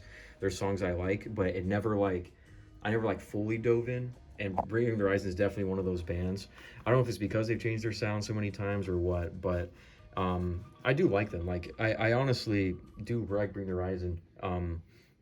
It's just they haven't like really became that band for me, I guess. But they're definitely iconic, very influential. They've always seemed to be ahead of the curve with genres. They were deathcore when deathcore was still becoming a thing. They switched to being that more modern metalcore before everyone else. Then they switched to the new metal, like radio stuff. They've definitely been ahead of the curve a lot. So of course you got their first album, Count Your Blessings, their only deathcore album. Being a huge deathcore kid, obviously I was gonna like this. I feel like I'm someone who knows a lot about deathcore. Like, you'll see later, I have a lot of like more niche underground deathcore stuff.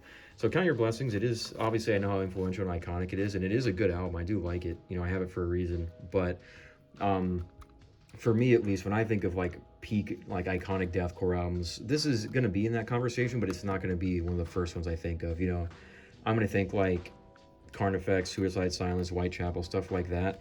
I know this album's in the conversation. It deserves to be in the conversation for sure. It's just for me personally, I think those albums are better, but this is still good. Like I said, I have it for a reason. You know, you got Pray for Plagues, of course. Trying to think of all the song titles on this are really dumb, but I do like the other songs. Unfortunately, the track listing's not on the back here, so I can't read them off. But I think the one thing that holds this album back is the production quality. I think most people already know the production quality on Count Your Blessings is kind of ass. Like, it sounds kind of muffled and like everything sounds recorded on one track. I'm not going to cut them too much for that because obviously they were a newer band. It was their first album, so it's not awful. The production quality being kind of shitty is part of the charm to it. But I was going to mention with this, you know, they just announced recently they're re-recording this album, and it's kind of been a mixed bag for some people. Some people are hyped for it. Some people think it shouldn't be done. I'm kind of iffy on it because I already mentioned I'm usually not a big fan of bands re-recording their stuff. I think you should let the album, for the most part, speak for itself. You know, it's the product of its time. And although this album has kind of shitty recording quality, that's like part of its charm. Like, it's part of where it came out and the time period it came out in. I'm not opposed to it though. Like, obviously they can re-record their own music. You know, it might end up sounding better, but it's just, you know, this came out in 2006, and they're re-recording it 20 years later. So that even if it sounds better technically, like objectively, it's not going to be the same band in the same place they were when this came out. So I don't know. I'm kind of iffy about it. I've seen a couple people say the same thing about like being a little iffy on whether or not they should re-record it or not. But you know, maybe it ends up good. You never know. But yeah, this album is good. You know, I do like it. It's just not the first deathcore album I go to. And then Post-Human Survival Horror, I remember when this came out, this got a lot of praise, like more praise than you would usually hear from Bring Me the Horizon. Like, I know like even Anthony Fantano gave this a high review. It is pretty good. Like, obviously I have it for a reason. They went back to being a little bit heavier. They got a lot more like nu metal on here. It's a little bit more screaming on here, like with songs like Dear Diary. You got the really catchy ones like Teardrops, Obey with Youngblood, Parasite Eve. You got a feature with Baby Metal, Kingslayer, it's pretty good. The song Ludens, I think that was the one for Death Stranding, that's a good song. Amy Lee feature on here as well. So all those is like, I don't know if you can consider this an EP or whatever they call it, whatever they consider this. It is pretty good. Of the two things I have from Bring Me the Horizon, I'd probably rather listen to this, honestly, at least nowadays. But it is pretty good. It's in this like really shitty cardboard sleeve, so it's really frail, but it is good. I don't have anything else for them, obviously. I do like some of their other stuff. Like, there's a couple tracks on Suicide Season I like. Same with That's the Spirit. There's some pretty decent stuff on there. Even, what's the one called Amo? There's a song or two on there I like as well. I haven't heard the new album. I only heard like one song, but it's not bad. Again, like I said, Bring Me the Horizon is one of those bands where I like them. They're definitely a good band. I understand the love for them. It's just not a band that ever clicked for me as much. And I can maybe change that. You know, I have all those albums I can go through that I've never listened to as much. Like Step Eternal, I know a couple tracks on there. Yeah, Bring Me the Horizon, they are a good band. They deserve their praise for sure. Like I said, it's not no shade against the band. I'm not trying to say they suck or anything. It's just talking about my personal connection to it, you know. Anyways, moving on to the last of the letter B here. We got actually a fantastic album. We have Scream Aim Fire by Bullet for My Valentine, the deluxe edition. This album is insanely good. I love Scream Aim Fire, great album. Bullet for My Valentine is one of my childhood bands. It's a band I listened to a lot growing up. It's one of the first bands that got me into metalcore before I even knew what metalcore was. And I think if you're a 2000s kid, that's probably going to be part of it. You know, bands like Bullet for My Valentine, Avenged Sevenfold, and then, you know, the bands like Killswitch Engage and stuff I mentioned. This band was up there for me. I remember listening to the song Hand of Blood from their first EP all the time as a kid. That was one of my favorite Bullet for My Valentine songs. Probably still is, honestly. I might want to get that on EP. It's that EP on CD at some point, because I know they did like a re-release of it recently. So I might get that. And then of course you got the Poison, you know, iconic albums. Got of course Tears Don't Fall, you know, classic song. What is the other one? Four Words to Choke Upon. That's a really good one. There's some good songs in there. So I'll probably end up getting that, the Hand of Blood re-release, and they have a deluxe version of the Poison, the anniversary one. I'll probably get that at some point. But this album, Scream Aim Fire, is great. I know it gets a lot of shit. You know, it's a metalcore band trying to be more of a thrash band, like make a thrash metal album.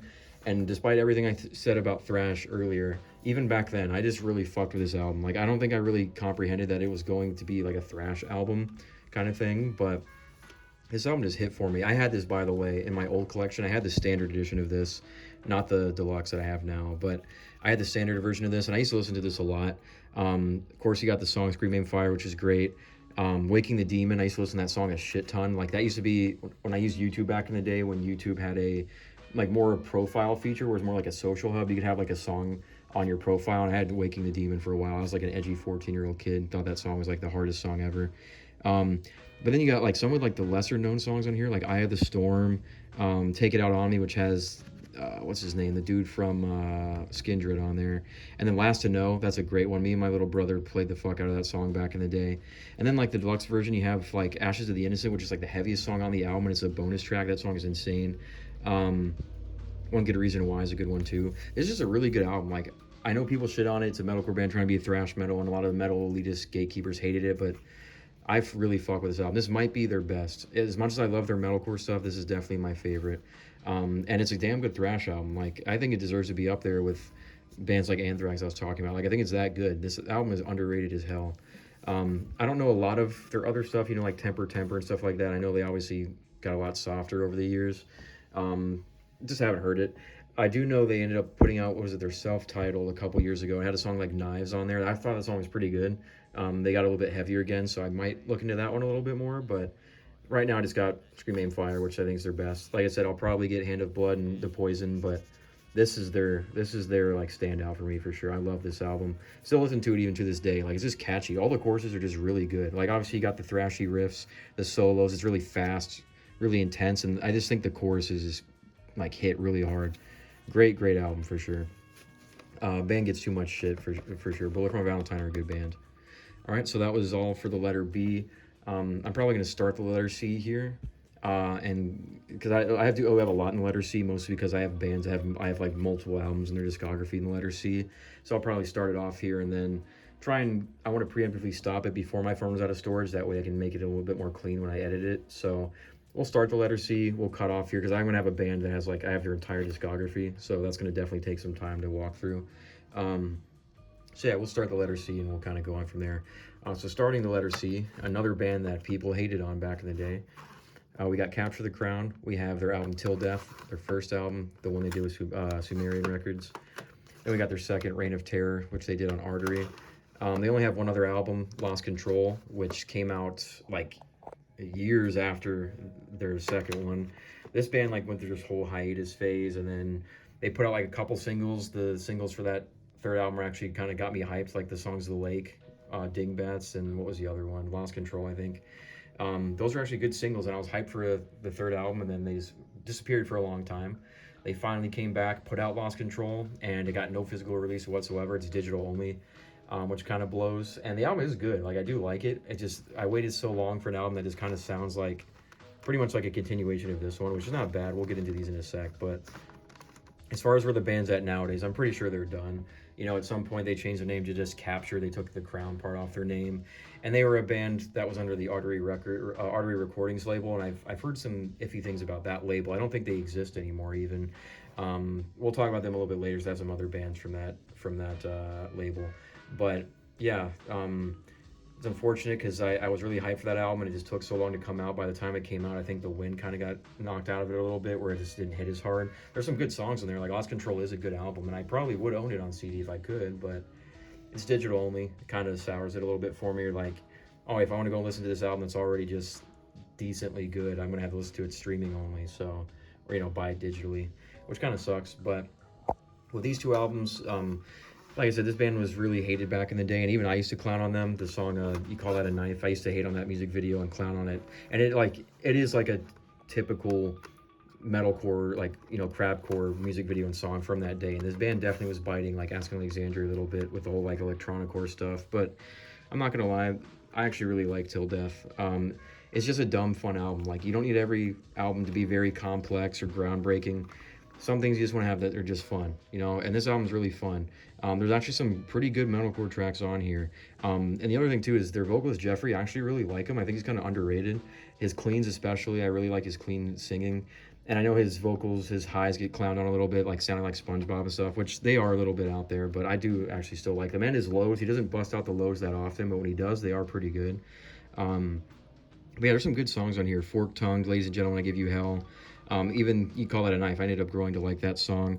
Help Me to Help You. Welcome to My World. So there's actually some good songs on here. I used to listen to this album a lot a couple years ago.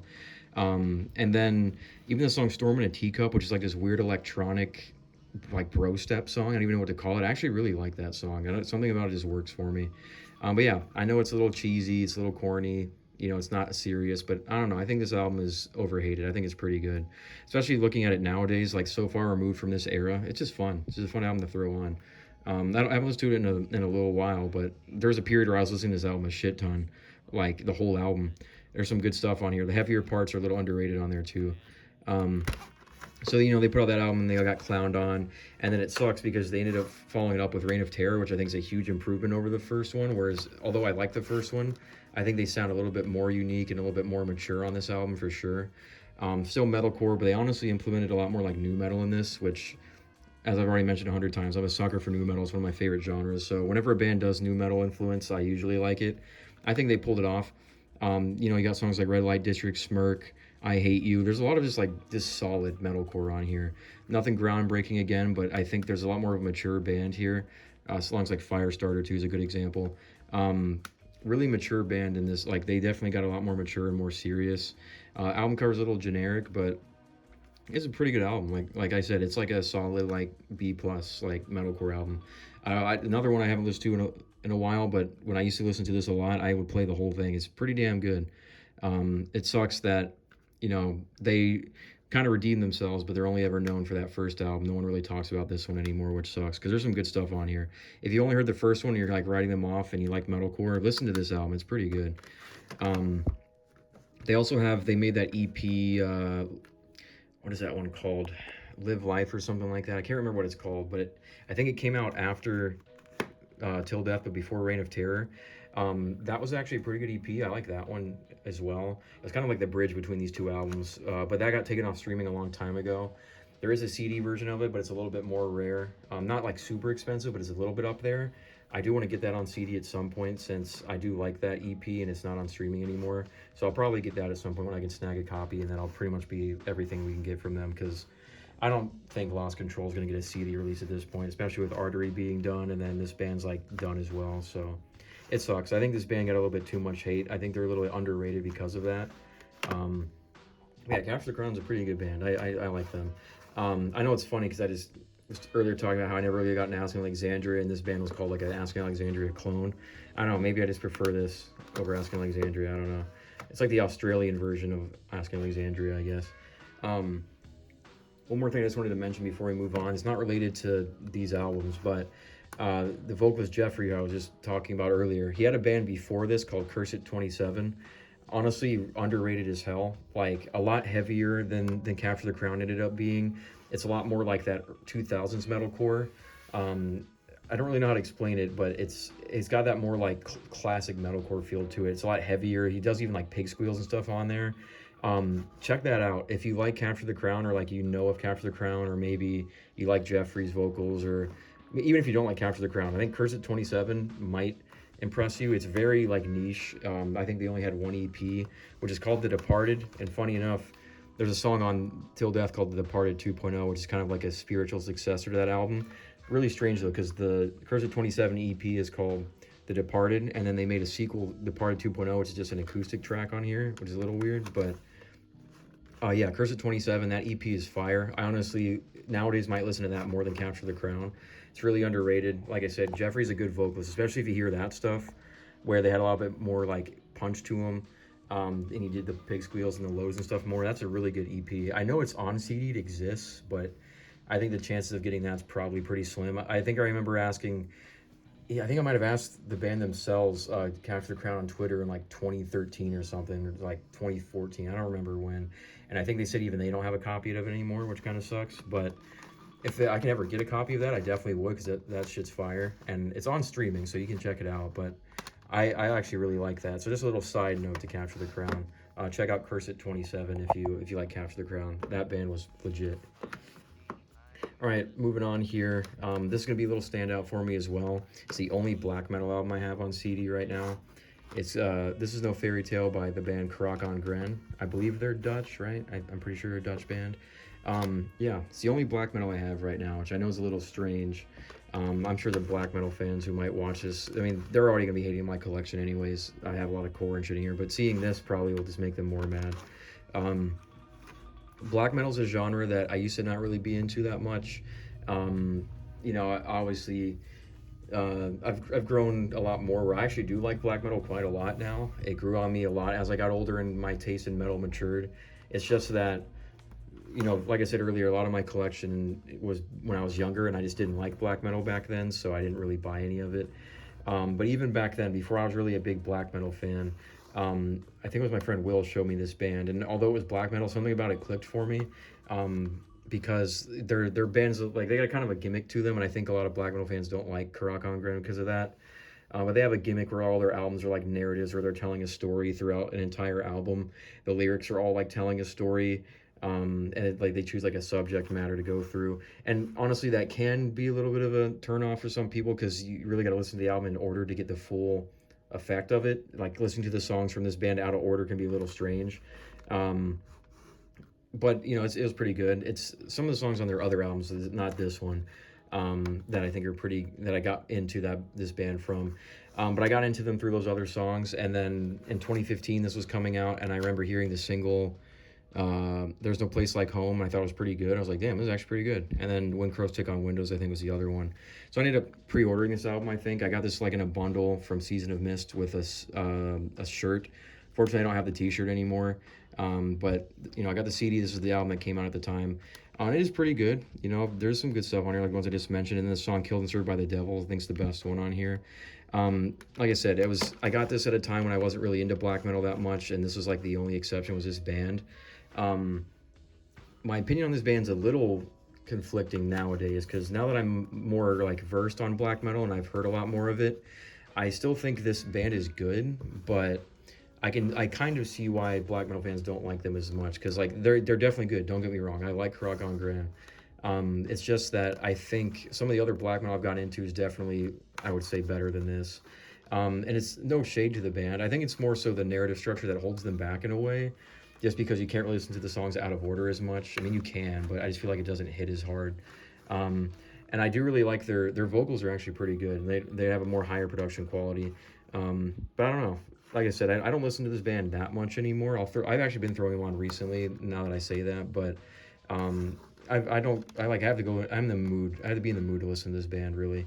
I might get some of their other albums, like the ones that got me into this band. Can't remember the names of them.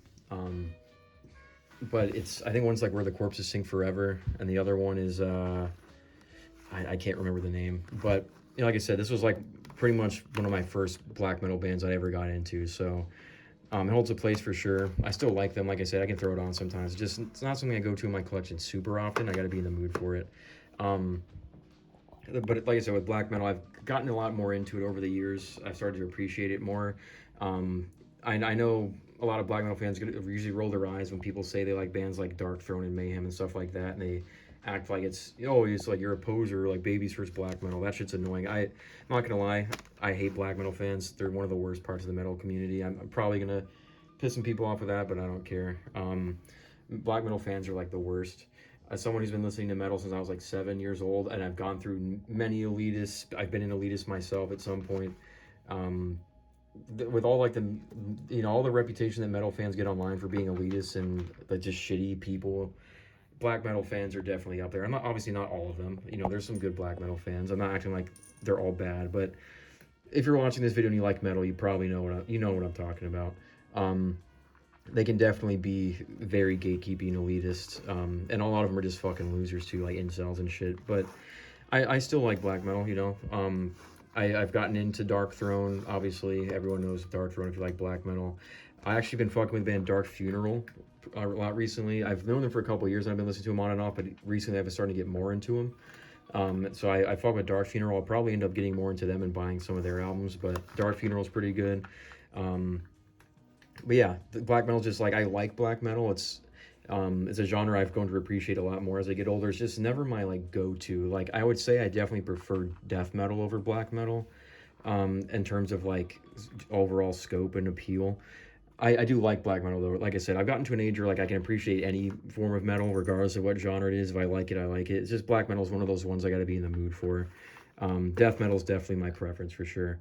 But yeah, like I said, I've got a respect for black metal that I didn't have back in the day, when especially when I was listening to this stuff. Don't like the fans still. A lot of them are pretty cringe, but and I know they're gonna probably think, oh, you're calling black metal fans cringe. You got all this shit in your collection, whatever.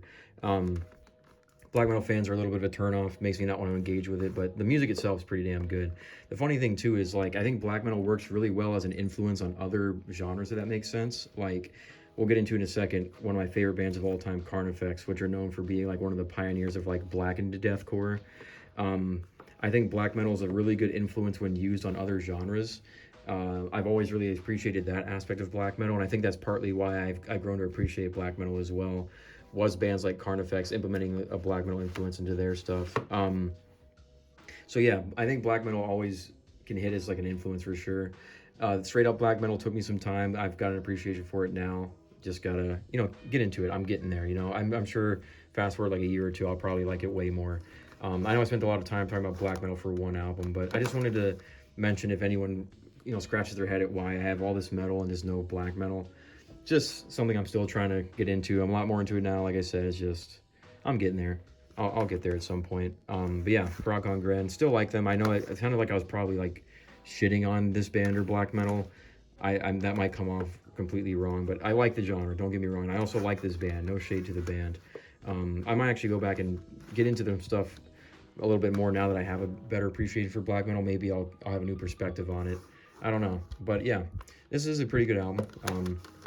Just not something I listen to a lot. So we'll go ahead and we'll get into Carnifex after here and keep going to letter C, because I have a lot of like discographies into letter C here. So sorry about that little black metal tangent there. If you couldn't tell, I tend to yap a lot. That's going to be why these parts are all going to be very long, because I can't just show an album and move on. I got to talk about everything, which if some people don't like that, that's all right. I like to talk about music. I'm very passionate about it, and that's why I'm doing this video. So there's probably some people out there that enjoy me talking about all these albums in depth. So, but if you wanted a more like faster paced video, I apologize. I'm going to talk about a lot of stuff. I have a lot of stuff to say about this stuff. So yeah, it is what it is. Anyways, we'll move on to Carnifex next. All right, so now we're going to be getting into one of my favorite bands of all time, and I have pretty much their entire discography. So this will be a big chunk here we're going to go through in letter C. Starting off with actually one of the most rare and valuable CDs I own currently. We have the band Carnifex with their 2006 demo, I believe it was 2006. And of course we got all their studio albums, Dead in My Arms, Disease and the Poisoned. We got Hell Chose Me, Until I Feel Nothing. We got Die Without Hope, Slow Death, World War X, Graveside Confessions, and then their newest, Necromantium. So yeah, Carnifex, honestly one of my favorite bands of all time. Been one of my favorite bands for like 10, 15 years at this point. Even though I'm, a lot older now and deathcore isn't my favorite genre anymore, they're a band that still maintained that position of being one of my favorites just because they're just so damn good. They've also connected with me a lot. They were a really important band to me when I was a teenager, when I was growing up, going through some stuff. This is a band I listened to a lot. So their discography is pretty important to me, and I've been a fan and like, keeping up with their newest releases for over a decade at this point. So yeah, definitely one of my favorite bands, even if I'm not even if deathcore is not like my favorite genre anymore. They're still one of my favorite bands. So anyways, yeah, you got their demo here. Again, one of the most rare CDs I own. Cool story how I actually got this one. It was back in like 2019, I believe. The vocalist of Carnifex, Scott Ian Lewis, he was writing his own graphic novel called Death Dreamer, and he was releasing a bundle for it where you would get like the comic book, a poster, a shirt, and stuff like that. He actually ended up making like a limited bundle that with like a limited quantity bundle where he found out he had a couple of copies of this left, so he made like a super limited bundle that had all the Death Dreamer stuff with this CD in it.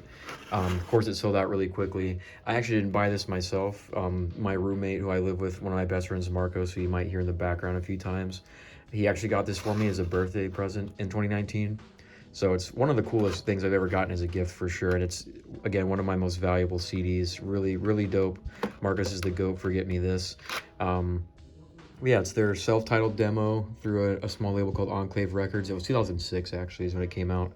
It's actually pretty good. It's obviously the band hasn't found their sound yet. It's still a demo, but it's actually pretty decent. Like, you got a really early version of My Heart and Atrophy on here. There's some really good stuff on here. It's actually not bad. And then, of course, you got their iconic debut, Dead in My Arms. This is how I found the band. I remember in like 2010 is when I didn't really know what deathcore was yet. I was just getting into heavier music. Like, I think I was starting to listen to Job for a Cowboy around that time. And I remember I literally went on YouTube one day and looked up like super brutal heavy metal or some stupid shit like that. I managed to find like a lyric video that someone made of the song Light on My Face from this album. That's how I actually found Carnifex. And was just instantly blown away by it. It became one of my favorite bands from that point on. So I picked this up. I had this in my old collection. I had Disease and the Poisoned as well, which honestly might be a hot take. This is probably my favorite Carnifex album of all time. It's one of their like least talked about and least like praised, I would say. But it's my favorite by far. Really like the album cover. The colors are really cool. It's very nostalgic. I always remember listening to this when I was a teenager. I really love pretty much every song. Although the songs are a little samey, I think they hit really hard. And one thing I really like, Scott's lyrical quality on here is pretty good because it seems like he kind of wrote all the lyrics in more of like a poetry format, and I think it translates really well with his vocals on here because Scotty and Lewis is just a crazy talented vocalist. So I think the mix of like the really dark poetic lyrics with his vocals just hits really hard for me. So yeah, it's still my favorite to this day, even though it's not their most, like, I've seen Carnifex twice. They didn't play a single song from this. But it's my favorite Carnifex album by far. I like all of them though, obviously. It's one of my favorite bands of all time. So I love all these albums. Just this is probably my favorite. It's also only like 30 minutes. It's a really quick listen, so it's very replayable as well. Then you got Hell Chose Me, you know, their iconic one. I also had this in my old collection. When I first found Carnifex, this had just came out. So I had this in my old collection as well. Unfortunately, when I rebought it, it came without the slipcase cover that has like the actual album cover with like the dead priest on it. This is what's underneath that slipcase. It's just when I bought it again on Amazon years later, fortunately it didn't come with the slipcase cover, which kind of sucks. But you know, it's still Hell Chose Me. It's still the same album, iconic album for sure. You know, you got the title track, Sorrow Spell, Entombed Monarchs, a lot of good stuff on here. And then after that, you got their last album they would do with Victory Records. Until I Feel Nothing, which honestly might be my second favorite. It's kind of funny because I think this album and Disease and the Poison are like their least talked about and least well remembered, but they're probably my two favorite. This one, another just really badass album cover. Tons of great songs on here. I remember they had made this album, and I was really hyped for it because it was like the first like new Carnifex albums since I became a fan. So I remember when this came out, I actually used my school computer when I was in 10th grade, and I downloaded all the songs and uploaded them to my YouTube channel. One of my really old YouTube channels. I think the songs are still up there, but yeah, I pretty much used a school computer to upload this entire album in 2011 when it came out. I think it's kind of funny, but yeah, this is by far one of their best albums. This is when they really started to lean into the black into deathcore thing. They would like get fully into that realm with these future albums, but this is where that I think started, and his album is really underrated. Great songs on here. Obviously got Deadwood Dreaming, the title track, Never Forgive Me, Wretched Entropy. There's just some great stuff on here. Very angry, like dark album as well, and I think the album cover matches it pretty well. But not long after this album came out, they actually ended up going on hiatus, and it for a while looked like they were done, and I was really upset. I had just gotten into this band. They put out this new album that was really good, and then they went on hiatus, and it was a couple years, so this was 2011, and then they didn't end up coming back till 2014, where they signed to Nuclear Blast Records and put out Die Without Hope, which was like their big comeback album after a couple years. I remember being really excited. They were finally back, new label, you know, the band seemed kind of revitalized, and they put out this album, which I think for most people considered their best. I pre-ordered it before it came out, so I think this is normally a jewel case, but I have a digipack version of it. It came with a shirt that I unfortunately don't have anymore. I do have the poster it came with, though. It's actually right over there. It's next to the Death Dreamer poster I was talking about earlier. But yeah, that's the Die Without Hope poster. I still got it. It came with a shirt, too, that I don't have anymore, unfortunately. But yeah, this is like their big comeback album. This is when the band, I think, got elevated to another level. A lot more people started to get into them. Obviously, I do like this album. It's a great album. Album cover's dope, but I don't think it's their best. I think they actually would, like, with this new era of Carnifex, I would consider with this album moving forward, I think they actually, like, expanded on this and made a better version of this with the next album in 2016, Slow Death. I think this is just, like, a better expanded version of Die Without Hope. I love both, but I think I prefer this one for sure. I just think they're still going to the whole black and deathcore thing, and I think this one was just like a more expanded upon sound than this one. But they're both great. It's just Slow Death is probably one I like more. Of course, you got, you know, Drown Me in Blood, 6 Feet Closer to Hell, Slow Death, the title track. There's some great stuff on here. I remember, so when this album came out, I didn't have internet for a while. It was about a year or two, and I remember getting this on CD, and I would listen to this on my headphones and like go to the library and stuff when I didn't have internet. So there's nostalgia for this one as well. And then in 2019 they put out World War X, which might be their weakest album. Obviously I still like it. It's Carnifex. There's some great stuff on here as well. Like the title track's really damn good. No Light Shall Save Us is pretty good too. This is like one of their first albums where they did features as well. You got Elisa from or Alyssa, I don't know how you say it, from Arch Enemy, and then Angel Vivaldi on there. I think this is probably their weakest album, also their weakest album cover for sure. It's not a bad album by any means. I just feel like it was kind of Carnifex, just, you know, on autopilot, like kind of going by the numbers here. Not on all tracks. You know, like I said, this is a good album. It's just I feel like this one's not as memorable as their others. But then in 2021, they followed it up with Graveside Confessions, which honestly might be like their best of this modern era. Like this album is insanely good.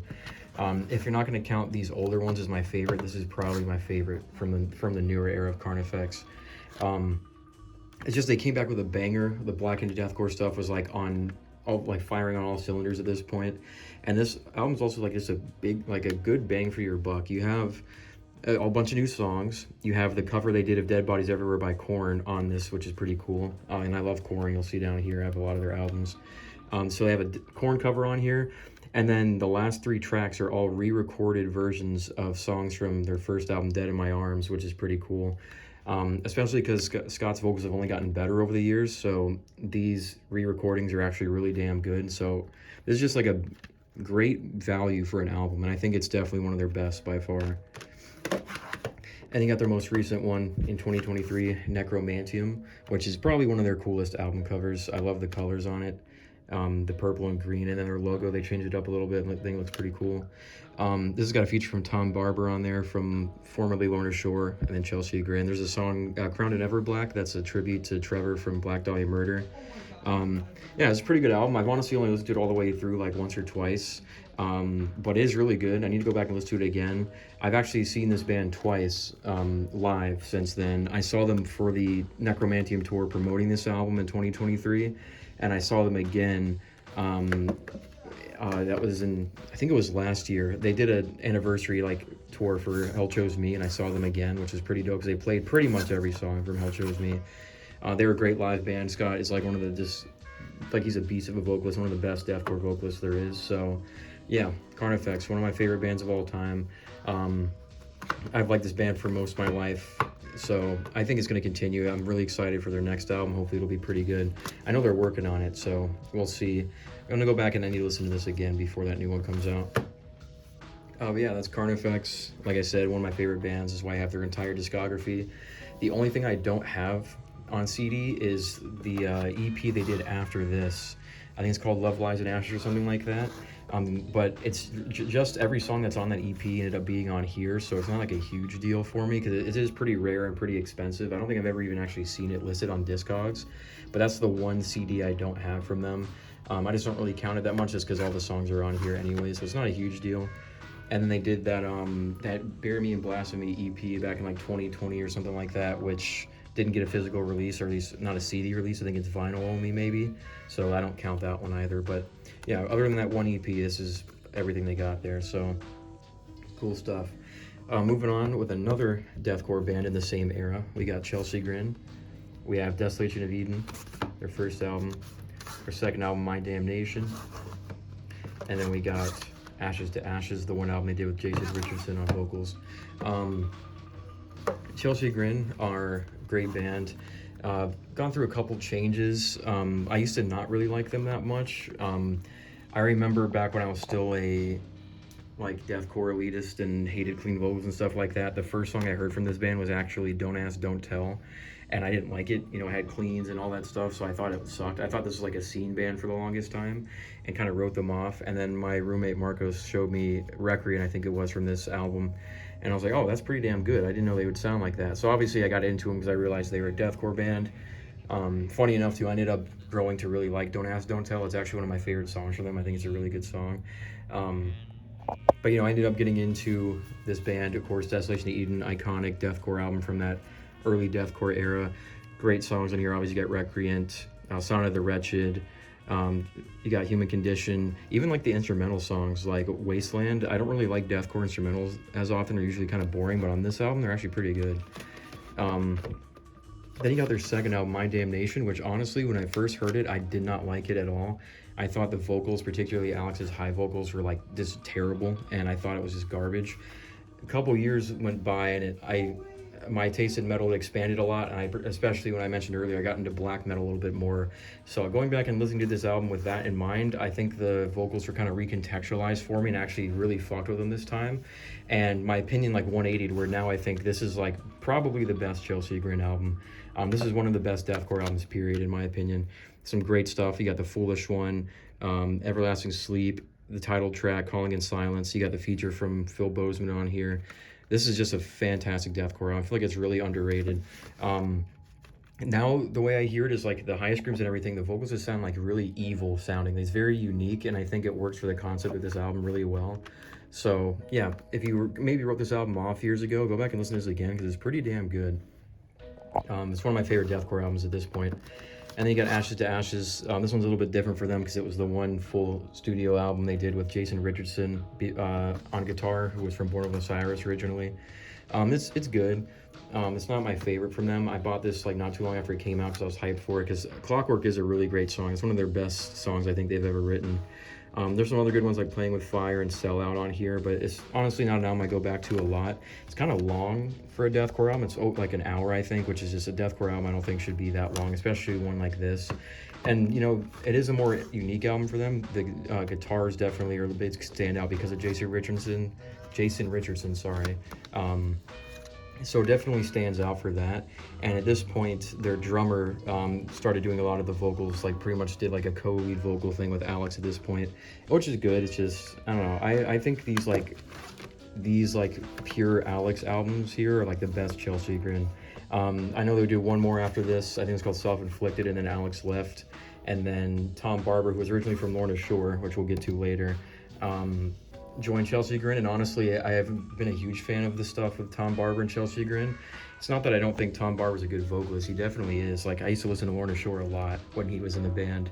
It's just, I don't know. I really liked Alex's version of Chelsea Grin, and I just think it's just the Tom Barber stuff, even if he might be a better vocalist than Alex technically, I don't know, these two albums in particular, I just really like these, and I just don't think the Tom stuff hits as hard for me. I think it's also especially because, you know, I'm older now and deathcore is not like my favorite genre anymore, so these just hold a special place for me. And Alex, I know he's doing like solo stuff now, I believe.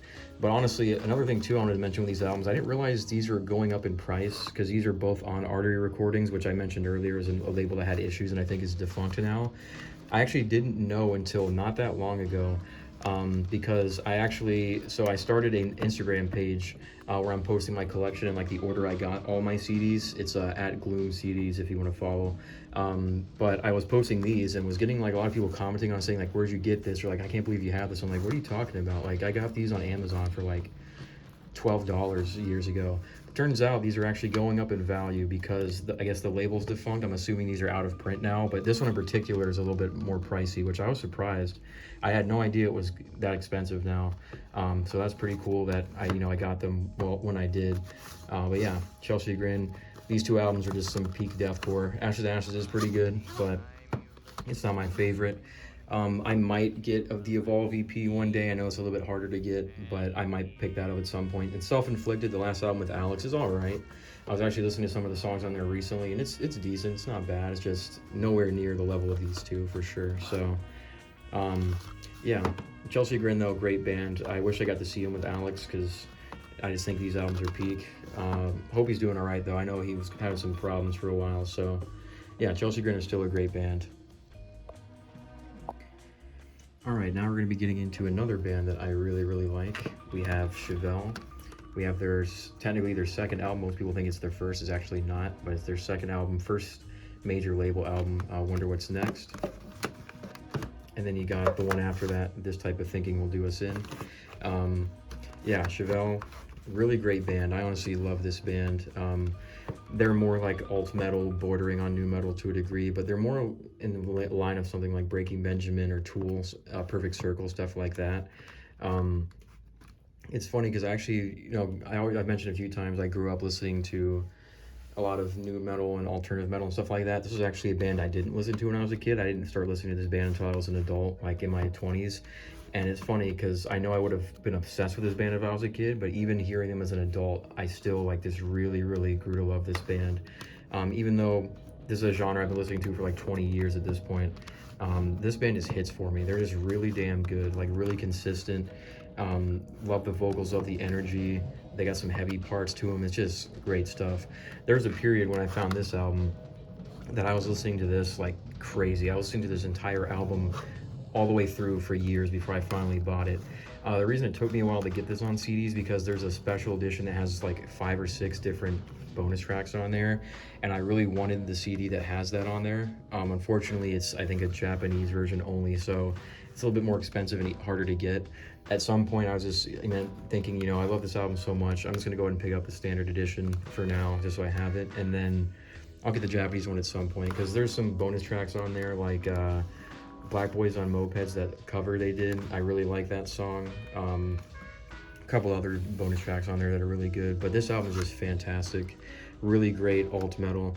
Got a little bit of new metal on here as well, but you got Comfortable Liar, Send the Pain Below, The Red, Wonder What's Next, Don't Fake This. There's like every song on here is just peak. Great album for sure. And then their second one here, or the third one technically, is honestly like on par with Wonder What's Next. Is pretty much just as good. You got like the really great singles like The Clincher and Vitamin R. Some other just fantastic songs like Get Some, Still Running, Breech Birth. This album is just great as well. I'm definitely gonna get more Chevelle. I've been getting into some of their other albums and they're just really damn good. I'm probably gonna get Venice Sarah next, is the one I think it's on my radar for my next purchase from them, because that album, every song I've heard on that album is just fantastic. So this is definitely not going to be the only Chevelle I add to my collection. I really love this band, so I definitely want to get more from them. They're really underrated. I know they're like very mainstream and very popular, but I think in a way that causes them to be a little overlooked and underrated in that regard. So yeah, great bands. Check them out if you haven't by chance. I want to see them live at some point too. It's just it's not cheap anymore since they're a bigger band, but yeah, I love this band. I've been listening to them like crazy the last couple years. Great stuff for sure. Alright, so now we're going to get into another band that I used to really love. I have pretty much all their albums except for their newest one. That is the band Chunk No Captain Chunk. We have their first album, Something for Nothing. This is the reissued version on Fearless Records with a different cover. I'm trying to get... This second album is like a small digipack thing, so it's kind of hard to get it back in there. Anyways, we got the one I just mentioned, pardon my French. This is the deluxe edition there in this like really tiny digipack that's kind of like supposed to be like a framed picture. And then we got the album after that, Get Lost, Find Yourself. The only one I don't have is their newest album that came out in like 2021 and 2022. I can't remember what it's called, but this was a band that I was really into for a long time. I was super into them. That's obviously why I have these first 3 albums. I was a big fan of them for a while, and they ended up in like 2016, I believe, because this album came out in 2015. In 2015, they put out the single Blame It on this song, and I thought it was really good. So I was hyped for their next album, and then they just went radio silent for a really long time. That single came out in 2016, and then we heard pretty much nothing. And then the pandemic happened, which I'm sure just made things worse for them. But we ended up waiting so long for that fourth album, you know, from 2016 to like 2021 or 2022 when it finally came out. I was waiting so long for that album that by the time it finally came out, I was kind of over it. I kind of moved on to other stuff, and this band wasn't like a band I was listening to a shit ton anymore.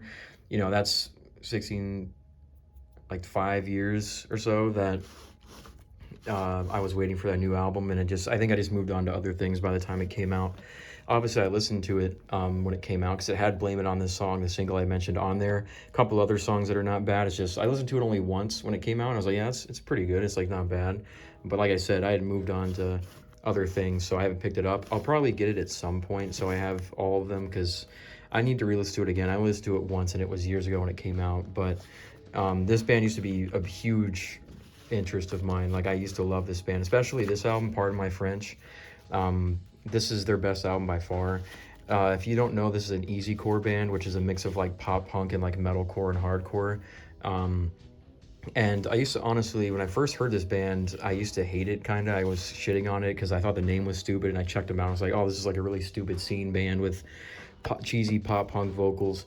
However, I remember even at the time when I heard a single from this album before I liked them, I could even, back then when I was still really close-minded, I could understand that their vocals actually had really good harsh vocals. Like, his lows were really good, and even back then I was like, okay, his vocals are pretty good, but I don't know if I fuck with this band.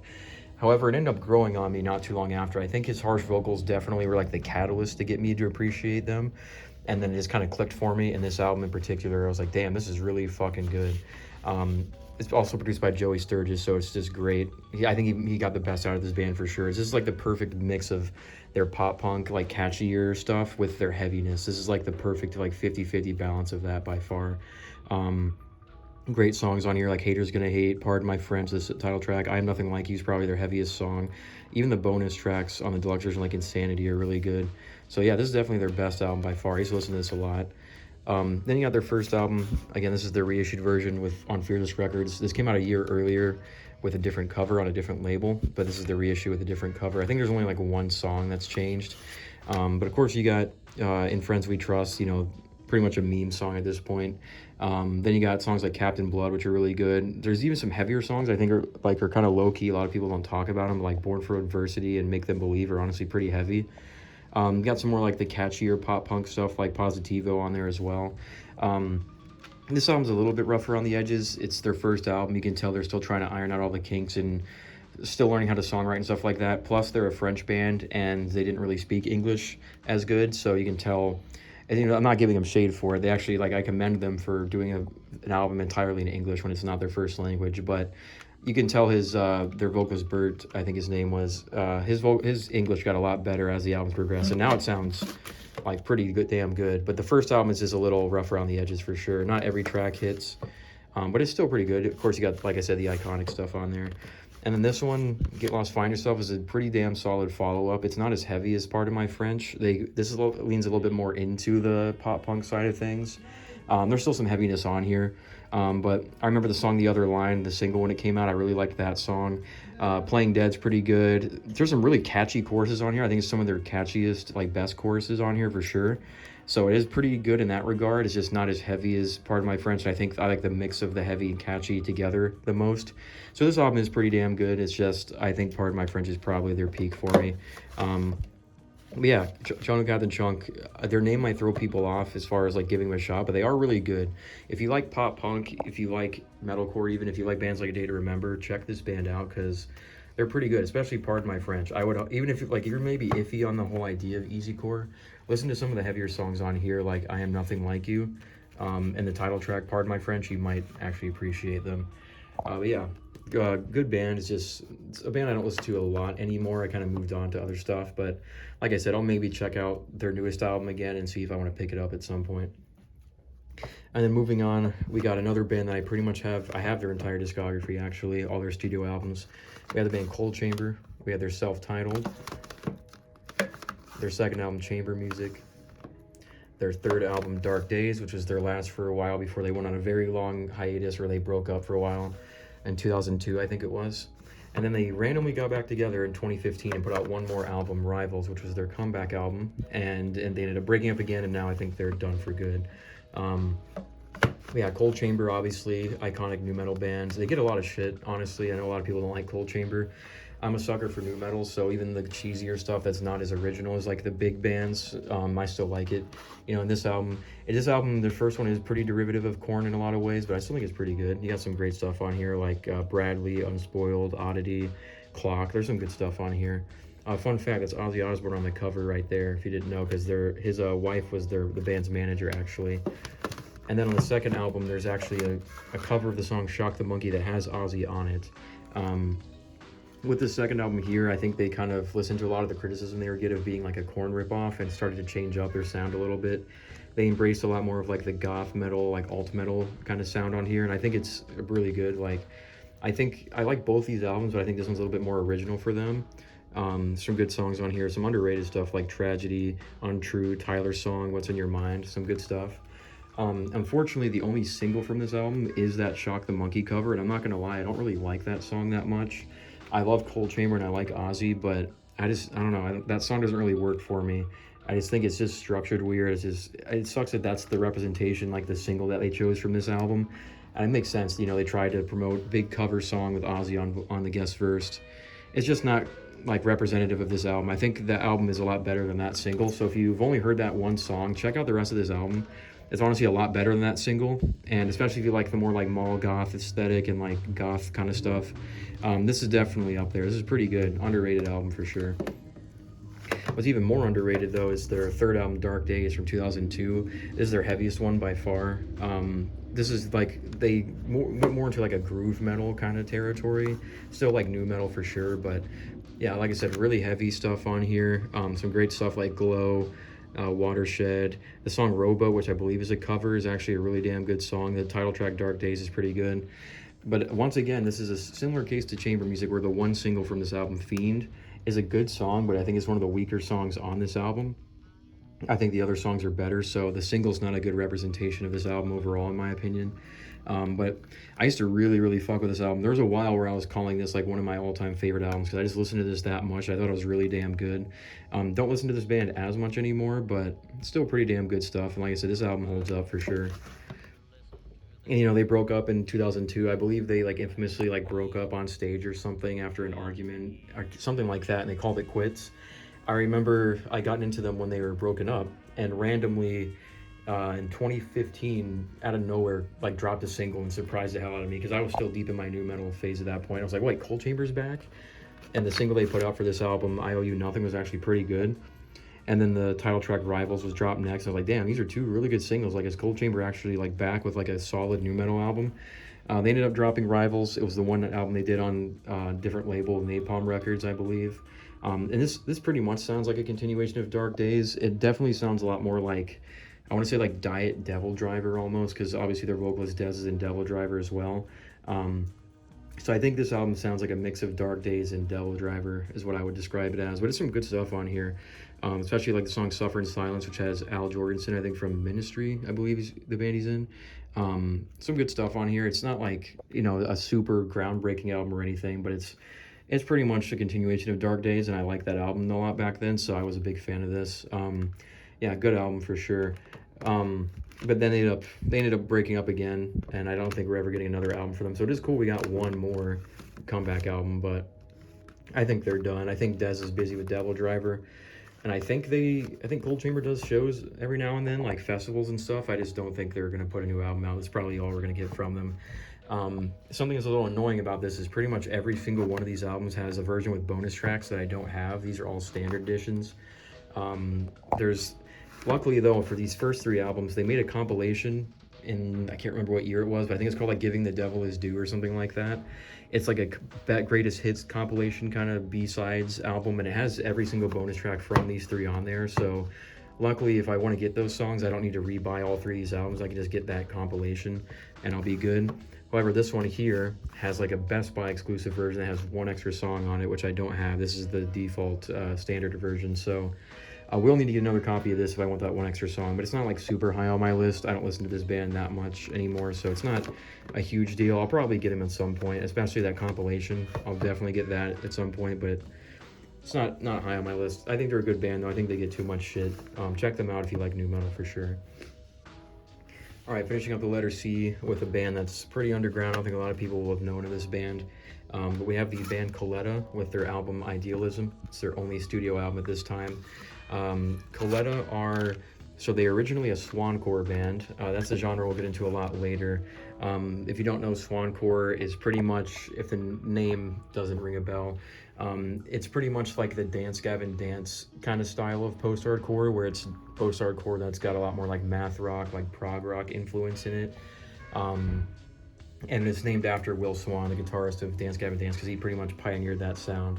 But yeah, swancore is one of my favorite genres of all time. My favorite band of all time actually is a swancore band, which we'll get to that band later. If you couldn't see when I've been reaching the CDs, you'll probably already know who it is based on this tattoo. But swancore is a really great genre. I love that genre. My favorite band is a swancore band, so I dove into a lot of swancore music, and this band Coletta used to be a swancore band. They made 1 EP before this that was like straight up swancore, and then this came out and they like pretty much completely abandoned that sound. Like they changed it up completely. Like this is not even like a post-hardcore album. This is like a straight up, like, I want to call it like psychedelic pop, like psychedelic rock album. Like it's not swancore by any means. There's maybe a couple elements of it in here, but yeah, this is more like a pop album. And I'm not usually a pop fan. I'm not really a pop guy, but something about this one, I think it's because how psychedelic and like trippy it sounds, it just really caught my attention, and I was actually really impressed with it. So this is a little bit out of left field for me as far as the stuff I listen to, but this like really surprised me. Like it's pretty damn good. Songs like Agoraphobia, Memento Mori, Bloom, Juicy, Sweet Nothing, like there's some good stuff on here, some good singing, really like psychedelic, like trippy, atmospheric tracks. So yeah, this kind of took me by surprise. I really liked this album, and I think I got this from We Are Triumphant's website. I'm pretty sure. I think it's still on there. You might be able to get it. I do like the album cover as well. It's kind of cool, like color gradient stuff. But yeah, I hope this band makes more music. I know they put out a couple singles not too long ago that are actually pretty good, but this is their only album right now, and it's also their only thing on CD. I think their first EP when they were swancore is like digital only, but yeah, good band. Let's check them out if you like swancore. Maybe check out their EP, but I don't know. This one actually is really good. You might like it if you like swancore, because although this isn't a swancore album, I think you can kind of appreciate it if you're familiar with that genre. But like I said, this is more like a psych pop. This is the best way I could describe it, album. But it's pretty damn good. Like, I was surprised how much I like this one. So that's it for letter C's there.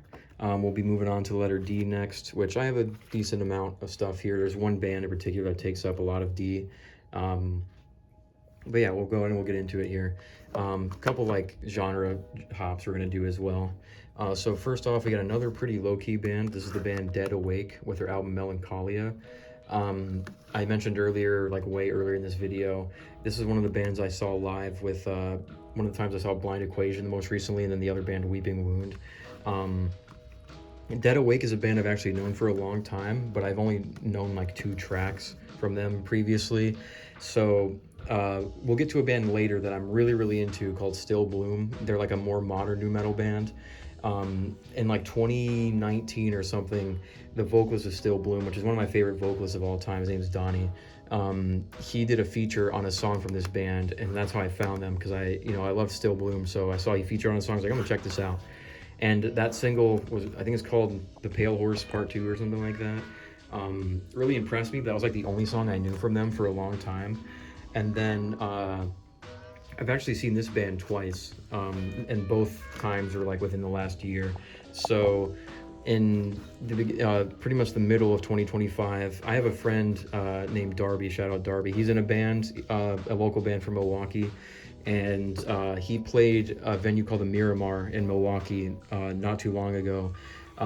He was actually, it was their debut show. The band's called Moral Grey, by the way. Check them out. I don't know if they're on streaming yet, but you can probably find them again. Moral Grey from Milwaukee. My friend Darby, I believe, is the bassist. Check them out. Their debut show was actually, it was like a birthday bash they did at the Miramar for someone, I think like someone who works at that venue or something like that.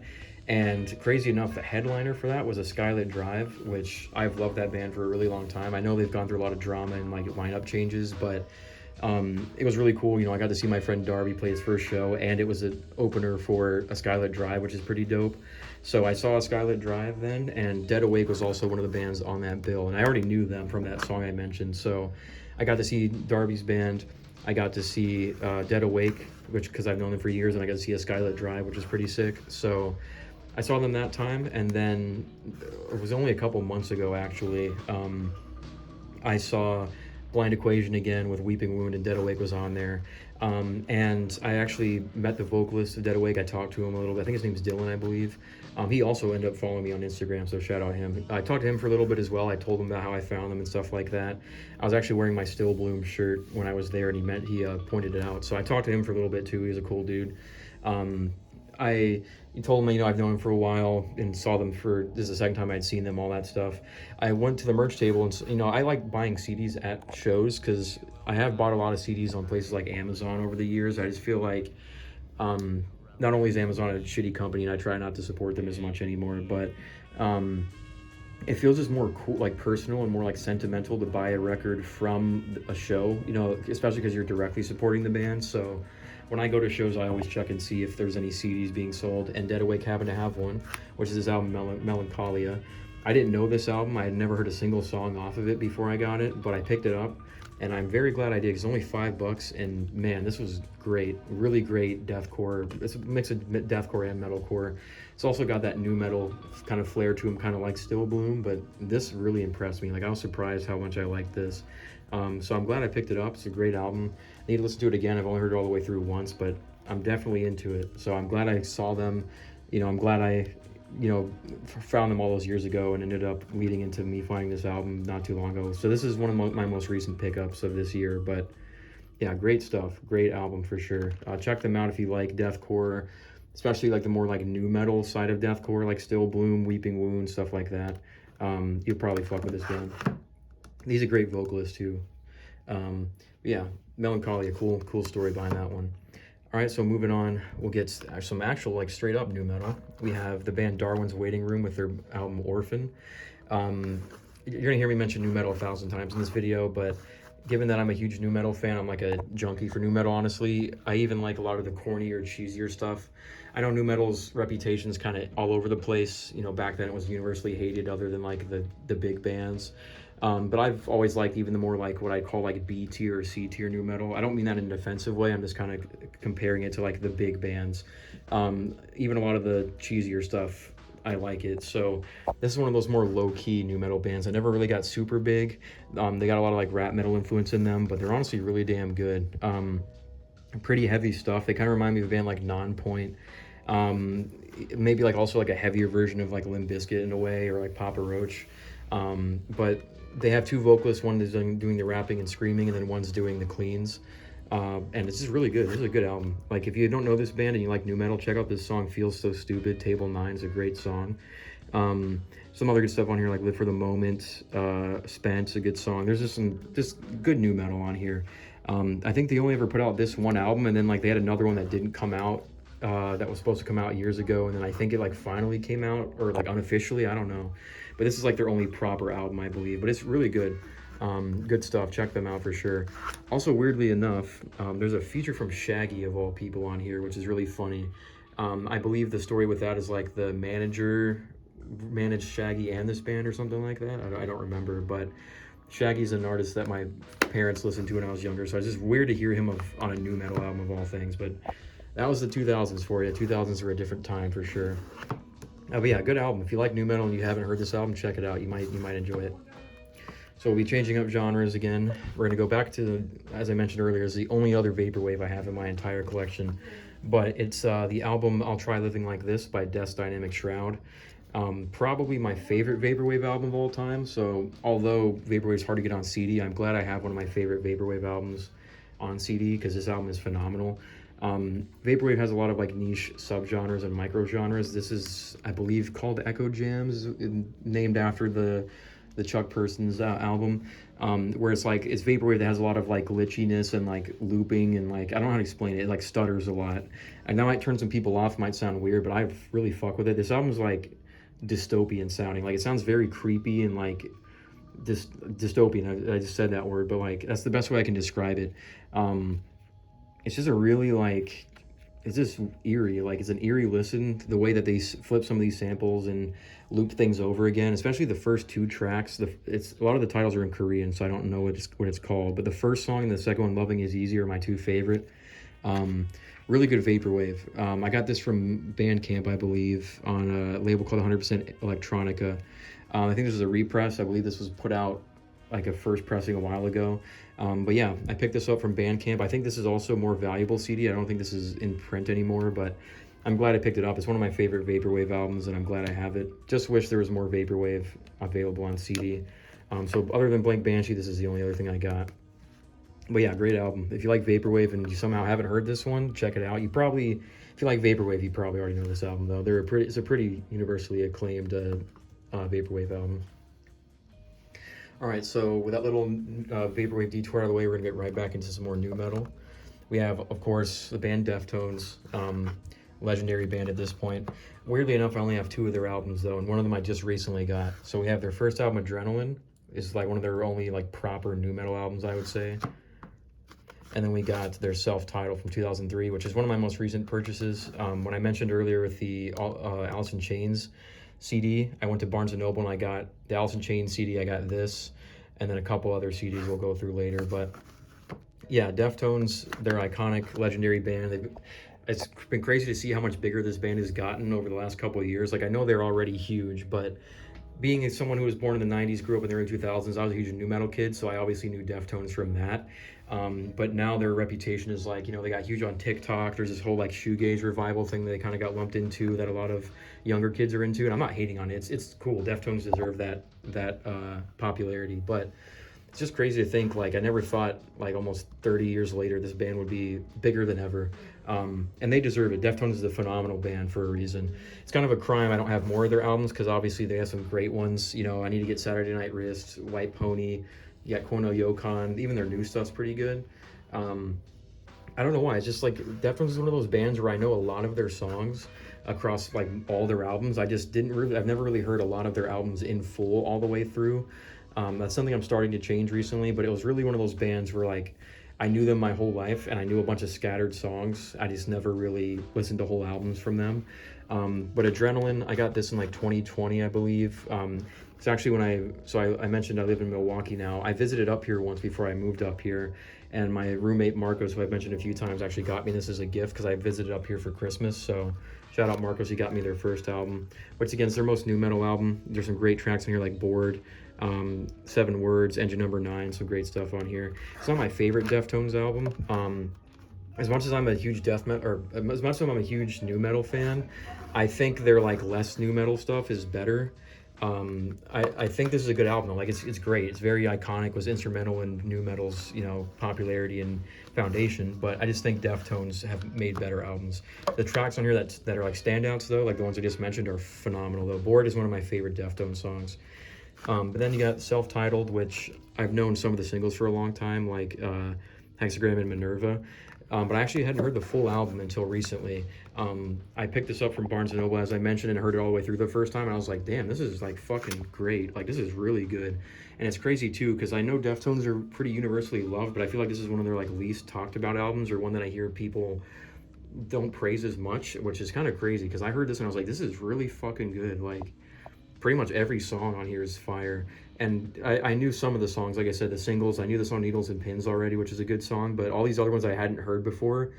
I've only listened to this all the way through once when I bought it a couple months. It was only like a month or two ago, but it really impressed me. Like, if I can remember Good Morning Beautiful, When Girls Telephone Boys, Bloody Cape, I can't remember which ones were the ones that blew me away, but there's some songs on here like, damn, this is really fucking good. Like, it's pretty heavy too. And the cover is like very 2000s for sure. But yeah, I'm glad I picked this up because now I realize how good Self-Titled is by them. So definitely gonna pick up some more stuff. Obviously, I need to get some of their other albums, like, you know, White Pony, stuff like that. So yeah, it's a crime I only got these 2 albums from Deftones, but that'll definitely change. I'm gonna get more for them for sure. Moving on to, we're getting into some hip hop here. We got Denzel Curry. We have his album Imperial, and then we got Taboo. These are the only 2 Denzel Curry albums I have right now.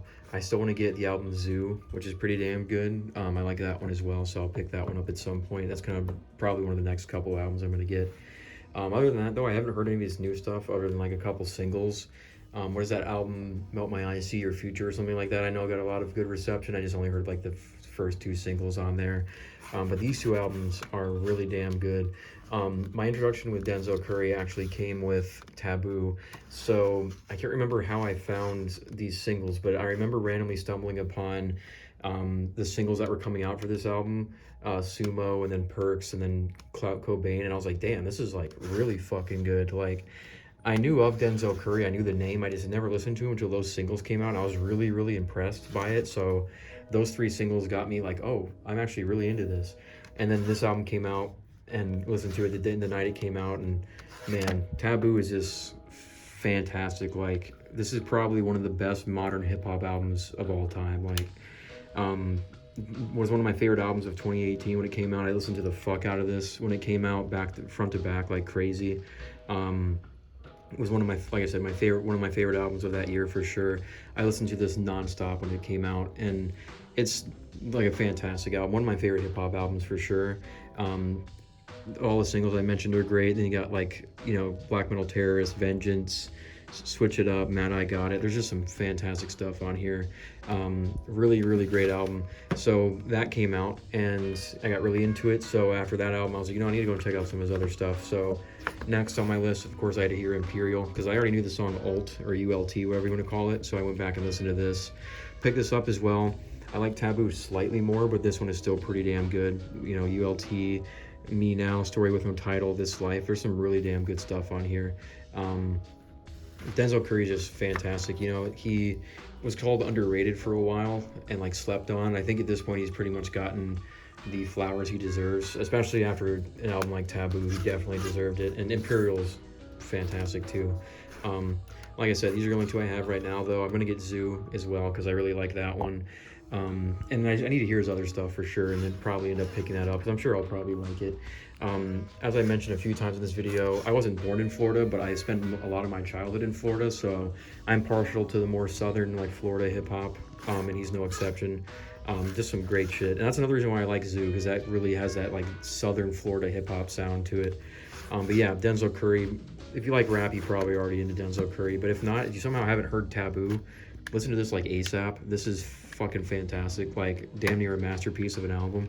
And I'm really glad I got it on CD. I think it came out a couple months after the album actually dropped. There's a limited run, so I don't know if this is something you can get on CD very easily anymore, but I'm very glad I have it. This album is so goddamn good. All right, moving on to a band that's universally hated. We have Design the Skyline with their only album, Nevaeh, which is backwards for heaven, I believe. Yeah, Design the Skyline, if you know, it's a band that's universally hated. They got a lot of shit back in the day for that single Surrounded by Silence that came out on Victory Records. I'm not gonna lie, I actually like that song. I never hated on it that much. Like, I know it was out there, it was a corny song to a degree, but I don't know, I fucked with it. I thought it was not bad. And what's even more unfortunate is, like, that was one of their first songs they ever made. And when this album came out, this album was like a huge improvement over that song. Like, this album is miles better than that single. Even though I like that song, this is a huge improvement, but their reputation was set and sealed with that one song.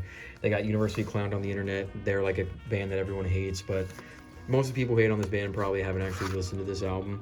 Because there's actually some damn good deathcore on here, like songs like Destroyer, Witch of the Woods, Under the Blood Driven Moon are like just some pretty straight up just heavy deathcore. They got some more experimental kind of like electronic stuff on here, but it is pretty good. Like I said, it's not like groundbreaking or anything. It's not going to blow you away, but it's a pretty solid deathcore album. And this band's gone through a whole litany of shit because, you know, all the drama with everyone hating on them. And then they ended up like over time starting to put out singles that were really good. Like I think it was in like 2014 they put out the song Death Gaze, which I actually really like that song.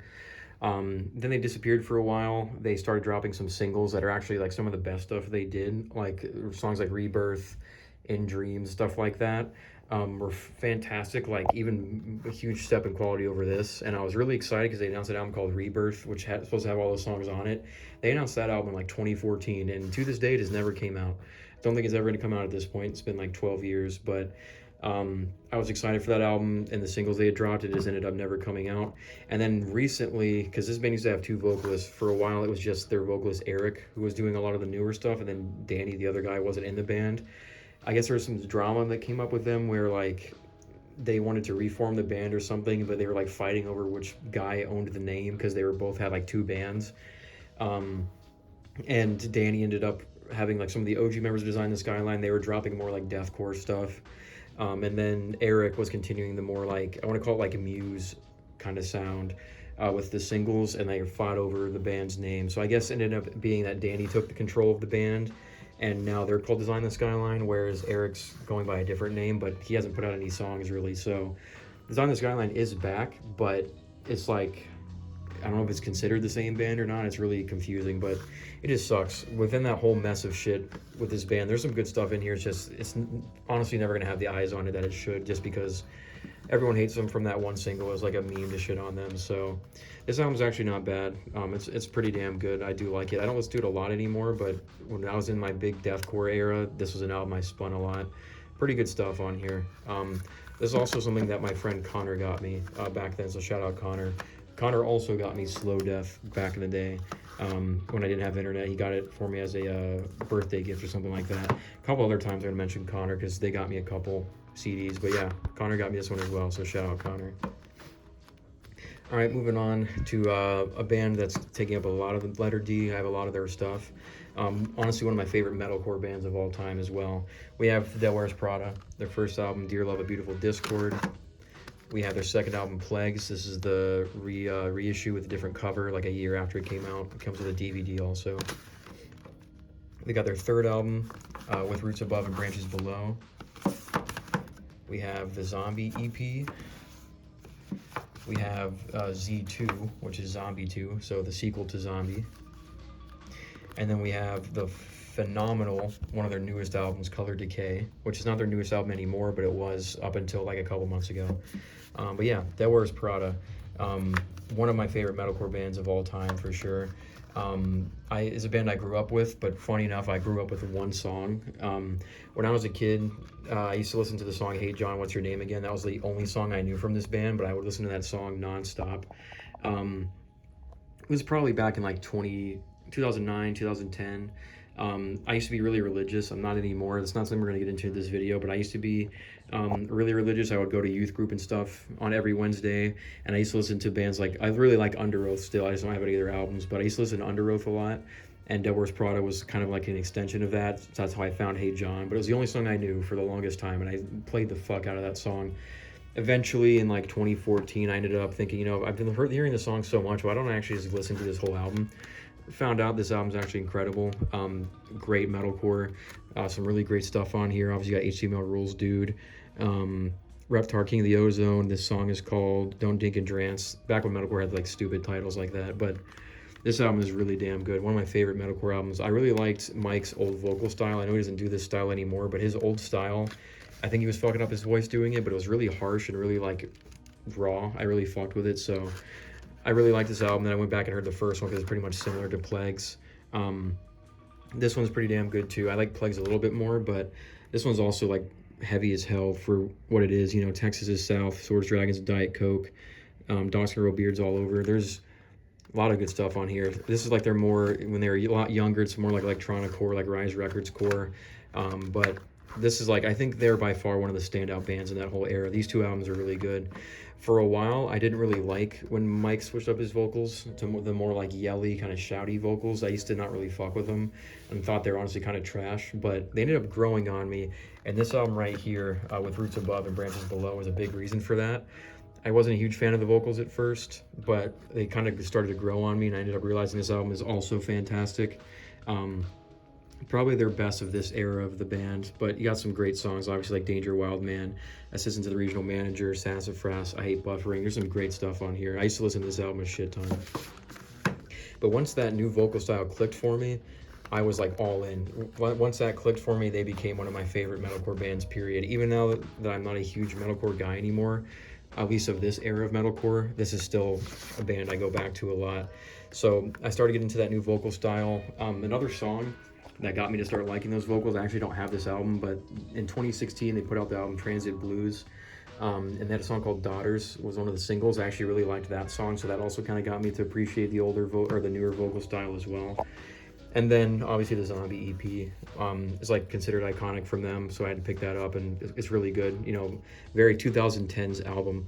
Kind of reminds me of like Black Ops 1 Zombies. I don't know how that makes any sense, but someone might get what I'm saying. This album is kind of like, since it's a concept album about a zombie apocalypse, I don't know why, this album just always makes me think of like playing Black Ops Zombies for some reason. Then, surprisingly enough, Zombie, that came out in 2010. They ended up all the way in 2021, following that up with Zombie 2, which is in this really shitty like slipcase here. But this EP, I was already a fan of the band at this point, but when they signed to Solid State Records and started putting out singles, and then this EP, it like elevated them even more for me, because their newer stuff, at least we'll get into it in a second, like this era of the band is like probably their best. I was really surprised at how heavy this album was, or this EP was, like some of their heaviest work by far, and it's this long into their career.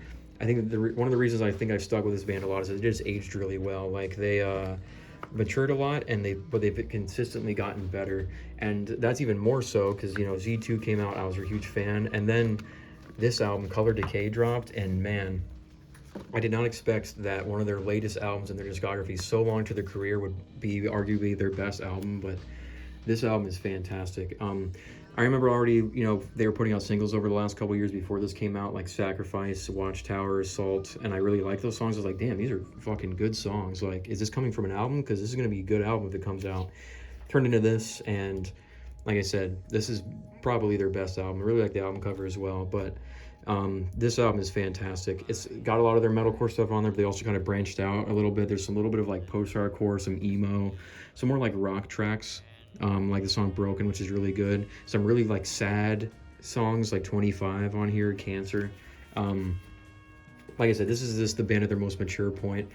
Some people might call it a little radio rock in some parts, but like I said, I don't mind that stuff, and I think they pull it off really well. And there's also a lot of the heaviness on here still, but man, this album is incredible. Like one of my favorite albums of, what was it 2020 or 2021? Either way, this album is fantastic. I really love this album. One of their best ones for sure. I actually saw this band live not too long after this album came out, or it might have actually been right before. It might have been right before this album came out. But they played a lot of the singles from it. I saw them, this is when I still lived in Florida. It was actually the last show I saw before I moved up to Wisconsin. I think it was in Orlando. I saw Dead Wears Prada, and it was them with Stray from Dead Wears Prada and Stray from the Path. Another band I really like we'll get into later, and then a band called Dying Wish, which is also pretty good. That was a really great show. So seeing them live, I heard like iffy things about them and Mike's vocals live, but I honestly thought it was pretty good when I saw them live, and I saw them outside too, so it was pretty chill. Like I said, saw them by myself in Orlando before I moved up here, and then I moved up here, and then in 2024 I saw them again. I saw them at the Rave this time. I saw them at the Dead Wears Prada's Eternal tour. It was Dead Wears Prada, Silent Planet, CU Space Cowboy, and Like Moss to Flames, and then I think Grey Heaven or Grey Haven, whatever you call them. I didn't see that band, unfortunately. I missed their set, but saw them again, and they were even better the second time. Like, this band has also gotten a lot better live, and seeing them twice, I can say that for sure. Like, they've stepped up their stage performances a lot. So yeah, this band stuck with me throughout my childhood and into adulthood, just because they've gotten really consistent, really mature. They've grown a lot, and their new stuff's really good. I know they just recently put out, like not too long ago, like only like a month or two ago, an album called Flowers, I think it's called. And I've heard, unfortunately, some mixed things. I've heard it's a lot softer and nowhere near as good as Color Decay, which sucks because, like I said, this album is fantastic. So I was excited for the follow-up. I've heard it's not as good, but I'm going to reserve my judgment until I hear it myself. I've only heard like 2 of the singles, which actually weren't that bad. I think Ritual and there's another one. So they were decent. Like, they were pretty good. Nowhere near as good as Color Decay, but It was pretty decent stuff, so I have to check it out. Hopefully it's not as average as everyone's saying, because it would be really sorry for them to put out such a banger of this album and then follow it up with a more average album. But at least Color Decay exists. And this does have a deluxe version that has 2 extra songs on it, but unfortunately it's only on vinyl and digital, I believe. There's no CD version of it, which sucks. So there's 2 extra songs on here that I actually do like. I'll probably buy them digitally or something so I have them, but it just sucks because I hate when bands do deluxe editions and stuff and then not put out a CD for it, because I would like to have that version of it. But like I said, as it is, this is one of their best albums for sure. Fucking phenomenal album. If you grew up with this band or maybe fell off and haven't heard their recent stuff, I would check this album out, because this album is incredible. Like, fantastic album for sure. Oh yeah, that was Prada. Really consistent band for sure. Alright, so it's starting to get a little bit darker here. The sun's going down, so I hope the quality and lighting's not too drastically different. Might see at some point I'm gonna turn my flash on since when it's gonna get too dark, but it looks alright for now, so we'll keep going. We just finished That Was Prada. We'll get into another metalcore, mathcore-ish band. A lot of people like this band. We got a Dillinger Escape Plan. We have One of Us Is the Killer. And then we got Miss Machine, which this is actually in the wrong order. This should be this way. Don't know how that happened. Yeah, Miss Machine actually comes first, and this is a 2 discs with a DVD, I believe, on there. Yeah, and then, yeah, One of Us Is the Killer right here. Yeah, these are only 2 albums I have for Dillinger Escape Plan right now, but Dillinger Escape Plan are a great band. Kind of a funny story with this band as well. If you didn't notice, there's a trend. I'm going to pretty much yap about every single band here. It's going to make these videos a lot longer instead of me just going right through everything, but it is what it is. I like talking about music, so whatever. Dillinger Escape Plan, I've actually known them for a really long time, because when I was a kid, the song from this album, Unretrified, was actually in, I think it was the first WWE SmackDown vs. Raw game, I'm pretty sure. And I always really liked that song. It was the only song I knew from them for a really long time, and I didn't really even know much about the band. Fast forward to, like, I'd say 2016, I randomly got really into this album, One of Us Is the Killer. I think I heard the title track first, and then went on and heard the rest of the album and realized it was, like, actually a lot heavier than the single, or the title track. Some, like, really fucking heavy shit on here, like Prancer, When I Lost My Bet, Nothing's Funny. I was just really impressed with this album. I had not really known too much mathcore. Like, I knew bits and pieces, but this was the album that really got me to start appreciating mathcore and how chaotic and heavy and intense it was. So I had known this album for a long time. This was like the only one that I listened to for a while.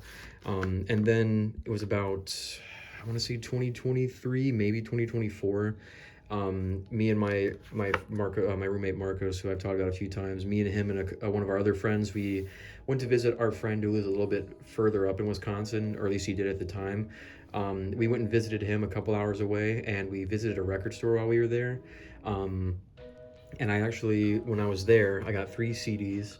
I don't remember what record store it was or what city we were in, so I wish I could shout them out, but I ended up seeing this right here, Miss Machine. It was a 2 CD version in really great condition. I think this might have actually been new, just not sealed, but it was in really good condition, and I was like, you know what, I'm going to pick this up, because obviously I knew the song Unretrified. That was a song I found from this band, so I kind of blind bought the CD because I only knew that song, but I ended up picking it up because, you know what, I need to try more from this band. I really liked that other album, so I'm going to get this one, see if I like it. I remember when we were on the way back home, because it was like a 2-hour drive home, we didn't have a way to use the aux or anything, so we just relied on a CD player, and all the CDs we got at the record store. We threw this on at some point, and like all of us were like actually impressed with how heavy it was. Like, I mean, I kind of already had an idea because I've heard the other album, but it was a similar case where like the single Unretrified is like the softest song on the album. Everything else is exponentially heavier. So it was like pretty much the same deal with this album, where that song was not like a good representation of the album. I'm not saying that in a bad way. It's just that every other song is a lot heavier. So yeah, I ended up realizing like, damn, this is really fucking good too. I've only heard this like all the way through once or twice. So I need to listen to it again, but I was really impressed with this as well. So I'm glad I picked it up. And again, it's a 2 CD version. I don't know what's on the DVD. I haven't watched it yet, but I need to check out more from this band. I know they don't exist anymore. They broke it up. They might have got back together from like reunion shows or festivals and stuff, but unfortunately they don't exist anymore. But they were a great band. They're really like universally acclaimed for a reason. By the way, in that trip that I mentioned, I got this on CD. I got a System of a Down CD we'll look at later, and then from first to last. So we'll go over those later. But yeah, was really, really impressed with this album, and I just really like Dillinger Escape Plan. I need to listen to more of their stuff there. All right, then finishing up the letter D really quickly with a band that unfortunately has been in the news recently for some sad stuff, but we got the band Dropout Kings. This is a more modern nu metal band. We have their album Audio Dope, which is their first album, and we got the EP they made not too long after that called Glitch Gang. This is the reissue version with like extra tracks on it from a different label. But yeah, Dropout Kings, they are a modern nu metal band, kind of like remind me of a band like Limp Bizkit or honestly Rage Against the Machine a little bit too, Linkin Park as well. Where they have two vocalists, or they did have two vocalists. One was a rapper who was actually a pretty good rapper. A lot of nu metal bands, when they do have rap vocals, are not the best rap, but the rapper in this band is actually pretty good. And then they had their singing, like the guy who did the choruses and the screaming, his name was Adam, who sounded a lot like Chester Bennington, honestly. That's why the Linkin Park comparison is pretty valid, because he sounded a lot like Chester. I knew this band for years, and because obviously, like I said, I love nu metal. There's a lot of like modern nu metal or like nu metal revival stuff, and this is one of those bands I liked from that era. Unfortunately, I believe it was in the last year, Adam, the vocalist who did the singing and the screaming, unfortunately took his own life, which is really, really tragic. Came out of nowhere. Like, I hadn't kept up with this band's like last album or two besides a couple singles, but still, it was like really hit me out of nowhere that that would happen. It's really unfortunate because I think they were just about to put out their newest album, so it was the last one that Adam had vocals on. And like I said, he unfortunately took his own life. It's really tragic, really unfortunate, because this is a good band. They had a lot of potential. He sounded very similar to Chester Bennington and was like pretty much like a modern Chester Bennington, so it really sucks that we lost him. But they're a great band, like I said, really great modern nu metal. If you like Linkin Park, Rage Against the Machine, Limp Bizkit, stuff like that, I would check out these albums. More so Audio Dope, I would say check out this one, because this is more straight up nu metal. You got some good songs on here. There's a song with Landon from Plot and You, but songs like Nevermind, Scratch and Claw, there's some good stuff on here. And then this EP is a little bit more like trap metal almost. There's like some trap influence on here, but still a lot of nu metal on here. You got a song with called Virus. It actually has Shaylee, who used to be the clean vocals of Mice and Men. And then the song I Ain't Depressed, which has the band Hacktivist on it, which is also like a more modern nu metal band. They're on here. Some good stuff on here as well. But yeah, like I said, it's just really unfortunate what happened with Adam. R.I.P. He was a good vocalist. It just really sucks. I'm going to need to go back and listen to the other albums. I think they've done like 2 albums that I haven't heard, so I'll need to check those out for sure. But like I said, it just really sucks what happened, because this was a really good band. So I hope they're doing all right with Adam's passing there. So like I said, R.I.P. Great vocalists. Check them out if you haven't heard them. You know, we got to honor Adam's legacy and have people listen to his stuff. Good band, good nu metal band for sure. All right, so it is now nighttime. Got the flash on. We just finished the letter D. I'm probably gonna go through E through F down here and pretty much call it as like my first part of this video. And then I'll do part 2 with, you know, G onward. I'll probably do like a couple letters per part, just because it'll be easier to render and everything like that. I wanted to have this all in one video, but if I do that, it's gonna be way too long and just not render properly. So I'm probably gonna do this in like 3 or 4 parts. So this first one here will be probably A through F. Anyways, we just finished D in my last recording with Dropout Kings. Now we're gonna move on to E. Got only a couple in E and then a couple in F, and we'll be done with this part here. So we'll go ahead and get it out of the way. Starting off with E, we actually have some rap. We got Earl Sweatshirt. We have his album I Don't Like Shit, I Don't Go Outside. And then we got some rap songs. Earl Sweatshirt is one of the best modern rappers in my opinion. Denzel Curry is up there as well, as I mentioned earlier, but Earl Sweatshirt's definitely up there as well. Just great, phenomenal rapper. Love his delivery and his flow, his lyrical content. His beats are crazy too. I Don't Like Shit, I Don't Go Outside is a very dark album. I remember I got really into the song Grief a couple years ago, and that's like one of the darkest hip-hop songs I've heard, period. It's really fucked up. This whole album is pretty dark. I got this a couple years ago because it was the first Earl Sweatshirt album I had actually that I bought.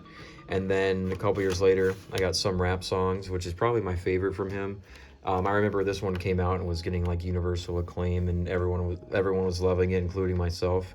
I think I got this as a gift from my friend Ian. One of these years that it came out, or one of the years that he bought me. Like he bought me. Ian's bought me a couple CDs. Um, as it's pretty common that people in my friends group will buy me CDs as gifts for like my birthday or Christmas because they know how into CDs I am. So I have a couple CDs in here I've gotten from my friends over the years.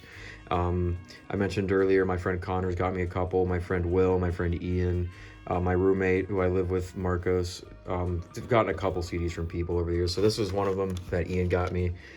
Great album, definitely my favorite. I love the beats, are very out there, experimental. I remember when the two singles, Nowhere to Go and then The Mint came out. I was really impressed by them, especially Nowhere to Go. It's probably my favorite song on here. But I was like, damn, this is good. I really like how experimental, like it's almost like vapor wavy in some ways the beat is. Then the whole album came out and it's just really damn good. Lots of really great beats in here, lots of really great lots of really great verses from Earl as well. Album cover is pretty funny as well, and it's just, the album is just called Some Rap Songs, so I mean that is what this is. But yeah, good album. I don't have Doris. I actually haven't heard Doris all the way through other than the singles, but I'll probably get that at some point because I do like the singles that I've heard. And then his newer stuff, I've only heard a couple scattered songs as well. You'll probably notice a trend with a lot of my collecting is like the albums I have from NARS are usually just the ones I've heard in full, and the ones I don't have, it's most likely I just haven't heard them more so than I don't like them, because if I like an artist, I usually honestly like most of their discography. There's some exceptions obviously, but if you can tell by the artists I have gotten into a lot, like Carnifex, Cold Chamber, all these ones back here where I've gotten multiple albums just because I really like that band. So or I've at least explored their whole catalog, so that'll grow. A lot of these artists that I have like maybe one or two CDs from, I'll definitely have more at some point. Moving on, switching up from Earl Sweatshirt, this is funny to be right after these next couple. We have the 50 Greatest Hits by Elvis Presley. It's a 2-disc with 25 tracks on each one here. This is a little bit of a standout in my collection as well. I don't really know. I guess the best way I can explain it is a couple years ago, maybe like 2020, 2021, I randomly got really into Elvis's music. I always say I knew of him, like I knew the hits. He's one of the most iconic artists of all time. I think there was something about that got me into him, because I'm a huge fan of music. Music's my biggest passion, and I can appreciate all forms of music. And I guess this was like a lesson I had up for myself where I was going through. This was just like one of those really iconic, legendary artists I chose to get into their catalog, and found out I actually liked some of the stuff more than I expected. Like I mentioned earlier, when I was younger, I used to like write off any old music and think it was trash and like just not good, especially music this old. Like this is like in the 50s, but I don't know, there's some stuff on here that I like. Let's see, on here, I'm trying to look for, Can't Help Falling in Love is probably my favorite. I know it's a very famous song, but I like that song. Suspicious Minds is pretty good. That's Alright, Heartbreak Hotel, Blue Suede Shoes. Of course, you got Jailhouse Rock, Don't Be Cruel. There's a lot of like just classic songs on here. I don't usually buy greatest hits. I'm not really that kind of person. I prefer to get studio albums and stuff, but given how old Elvis's music is and how much music he's put out, I felt like for him this was good enough. And it's got pretty much all the stuff I want to listen to from him, so I don't really think I'm going to get much else. I mean, I don't know if there's maybe some songs on studio albums that I haven't heard that I like, but I don't go back and like, Elvis is not an artist I listen to a lot. I have to be in the mood for it for sure, but so that's why I picked this up. But yeah, pretty good stuff, paying homage to one of the legends of music. I know there's a lot of controversy around his name, and there's an asterisk there, but he was a great performer. He was a really charismatic guy, so and I'm talking strictly musically, of course. Had to pay respect. Anyways, I think it's funny having this right next to Elvis Presley of all things. We have Goodbye to the Gallows by Emmure, which I just think is funny to have right next to Elvis Presley. But yeah, Emmure, a band that's kind of hated. I think their reputation changed a little bit over the years. They put out some couple albums that are actually pretty good, like Look at Yourself, which I want to get that on CD. That one's actually really good. The stuff they did with, what's his name, Josh Travis, who joined the band at some point.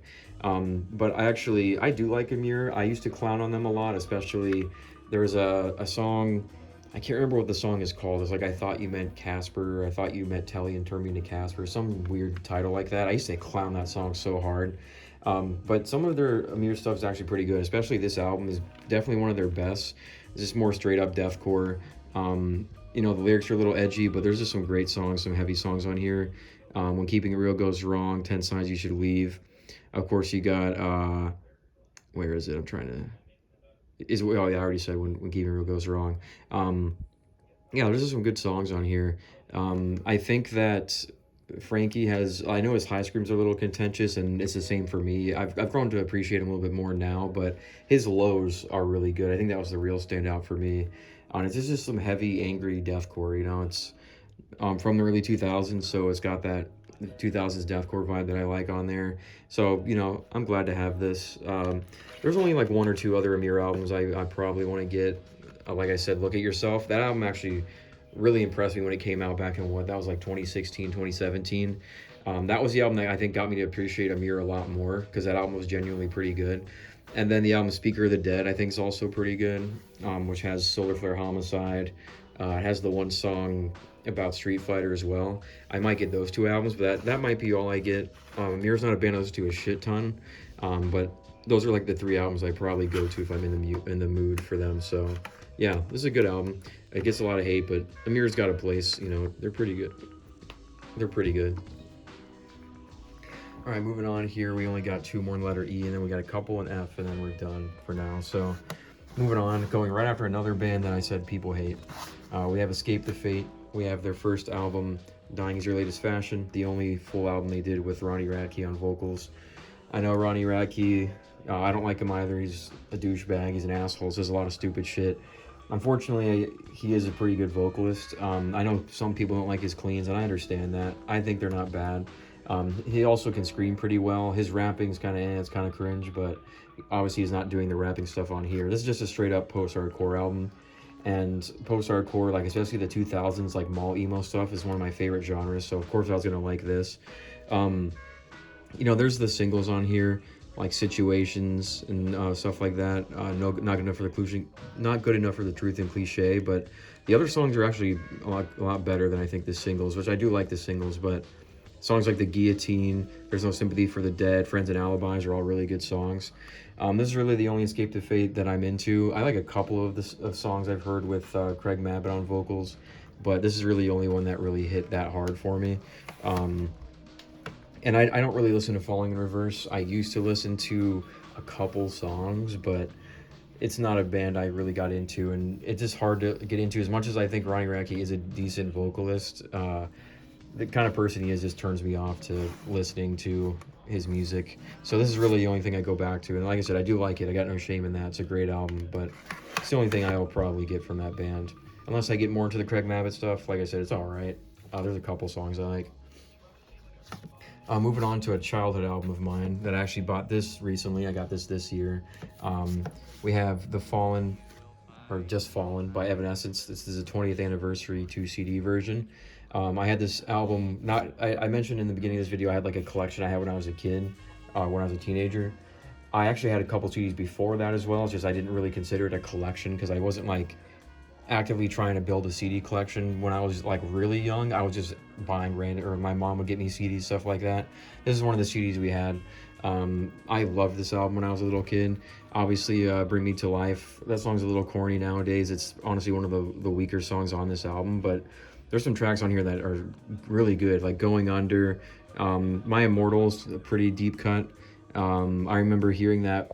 I think my grandma's sister died or something. They used that song in like a tribute video. It was actually kind of sad watching that when I was a kid. But then you got songs like Imaginary, Whisper, and then the song Tourniquet. To this day, fucking love that song. I'm not even like a huge Evanescence person, but that song is phenomenal. I really like Tourniquet. I remember in like 2006 or something like that, my stepdad downloaded Livewire on our computer and randomly one day showed us that he found out you could download videos on there, and he downloaded this AMV. It was a Naruto AMV of Sasuke versus Gaara from the Chunin exams, you know, when Sasuke had the black outfit on, and Tourniquet was the song that was playing, and I loved that AMV. I watched it so much. That song has kind of like got ingrained in my head, so every time I hear that song I just think of that AMV. and it's still just a great song. This is one of the CDs I got at Barnes & Noble, so I mentioned it was Alice in Chains' Dirt, and then Deftones self-titled, and I picked up this one as well, because I had to have it. I knew I was going to buy the CD again at some point, and by the time I wanted to buy it, the 20th anniversary version was out, so I was like, all right, I'll pick that one up. So, glad to have it back in my collection. It's kind of a way I can reconnect with my childhood a little bit. I have to be in the mood for it, but Amy Lee is a great vocalist. I really like her voice, for sure. It's the only album I know from them also. Like, I never actually heard, what's it called, The Open Door or something like that. Haven't heard that album. But that's it for the letter E, and we got like 1, 2, 3, 4, 5, like 7 for the letter F, and then we'll go ahead and call it for this first part here. But a lot of bangers in the letter F here for sure. Starting off, we have the album The Monroe Doctrine by the band Farside. Really underrated band. Kind of remind me of like Bad Religion. Like, they have a mix of like melodic hardcore, straight up hardcore punk, like the old hardcore punks. There's some pop punk in here, some emo, some post-hardcore. Really great stuff. I actually got into this band because of my little brother. He showed me the song I Hope You're Unhappy, which is a fucking fantastic song. We both really like that song. It's really strange because I didn't know that song growing up, but that song has a vibe to it that like reminds me of being a kid, if that makes sense. Although I didn't know that song when I was a kid, its sound and just like teleports me back to like the early 2000s for some reason. It just really resonates with me, my brother as well. But there's some other great songs on here, like Better Than Crying. There's a lot of songs. I'm trying to look through the list here. Statues of Snow is a good one. Moral Straight Jacket. This is just a really great, I want to call it a punk album. I think it's the most accurate thing to say. But this is super underrated. I need to get some of their other albums because I've been listening to those too. But this is just fantastic stuff. Really underrated band. Like I said, it reminds me a little bit of Bad Religion, that more like catchy, melodic kind of punk from the 90s and stuff like that. So yeah, check this band out if you don't know them. Really great stuff, especially I Hope You're Unhappy is a fantastic song. All right, moving on, we got In Spite Of by the band For Your Health. This is the only Scrams album I own on CD right now, which kind of sucks because I really like Scrams music. Honestly, one of my favorite genres. I really fucking love bands like Souljah, Jerome's Dream, Love Lost But Not Forgotten, Funeral Diner, stuff like that. It's just Scrams music is like notoriously hard as hell to get on CD because a lot of those bands printed like limited copies. They're rare, or like compilations, stuff like that. So I would own a lot more Scrams if I could, especially bands like Souljah and Jerome's Dream, Love Lost But Not Forgotten. Those are like my 3 favorite Scrams bands. But this is a modern Scrams band. I found them a couple years ago. I randomly heard the song Birthday Candles in the Effigy when it came out, and I thought it was a great song. But that was the only song I actually knew for a while, until not that long ago. It was about, I think, last year. They played at the X-Ray Arcade not too far up the street from my house, and I was like, damn, I need to see them. That would be sick to see them. And they put on a great show. I actually got this CD at the show, which is pretty cool, and I ended up hearing the whole thing. It's just really damn good. Really great modern Scrams. It's got a lot of like that sass core vibe too. Kind of reminds me of I Set My Friends on Fire in a couple ways. But yeah, great modern Scrams band. I want to get some more of their stuff because they put out a new album recently, I think, and I've heard some of it. But this band is really good. If you're into Scrams music, check out For Your Health. Great modern Scrams band here. Pretty good shit. I wish like I said, really want to have more Scrams music on CD. It's just notoriously hard. I really want the compilation from Souljah. That would be a grail of mine to have on CD. Same with the Love Lost But Not Forgotten albums. Both of them are fantastic. Jerome's Dream, I actually saw them live in 2024, I believe, and that was crazy. Like, I didn't even realize at the time how cool it was that I got to see Jerome's Dream live, because I only knew a couple songs when I saw them, and then I got more into them after. And I'm very grateful I got to see Jerome's Dream. Unfortunately, Souljah played nearby here as well, and I didn't get to see it. I think it's sold out, which sucks. I would have loved to see Souljah as well, because I'm really into Souljah right now. Yeah, like I said, Scrams is just one of my favorite genres. If you don't know what I mean by Scrams, which I think some people might not, I'm referring to like the actual genre of music called Screamo. The term Screamo gets misused a lot for like any music with screaming in it, especially if you don't like metal or anything, you'll hear people call it Screamo, but Screamo is an actual genre of like emo music, of it's like a heavier side of emo and hardcore. And I just love that sound. It's one of my favorite subgenres for sure. So I know it's weird little tangent there, but some people might not know what I'm referring to when I say Scrams. I'm talking about like actual Screamo. Like I said, Souljah, Page 99, Orchid, Jerome's Dream, stuff like that. Moving on from Screamo, we're gonna get into some like mall Screamo.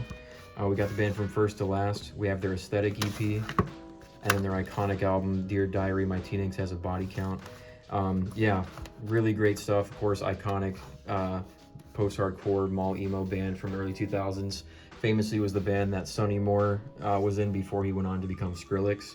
And this album especially is really iconic. You know, songs like Note to Self, Ride the Wings of Pestilence. There's some other great songs like Emily, featuring some of your favorite words. Yeah, this is an album that I got really into when I was first getting into post-hardcore. I was around like, I would say, mid to late 2016 is when that whole post-hardcore obsession of mine really took off. I was listening to a lot of that stuff, and this is one of the first albums I got when I was starting that obsession, because this album is just fantastic. This album's so angsty and melodramatic in like the best way possible. Like I said, I really love mall emo. Just fantastic genre. I only had this, and it was like the only thing I'd heard from them for a long time. And then I went to a record store and I visited my friend who was a couple hours away, and I got Dillinger Escape Plan CD and then the System of a Down one I'll show you later. This is the other CD I got, was the Aesthetic EP from first to last. I actually didn't know this. I blind bought this just because obviously I knew this album.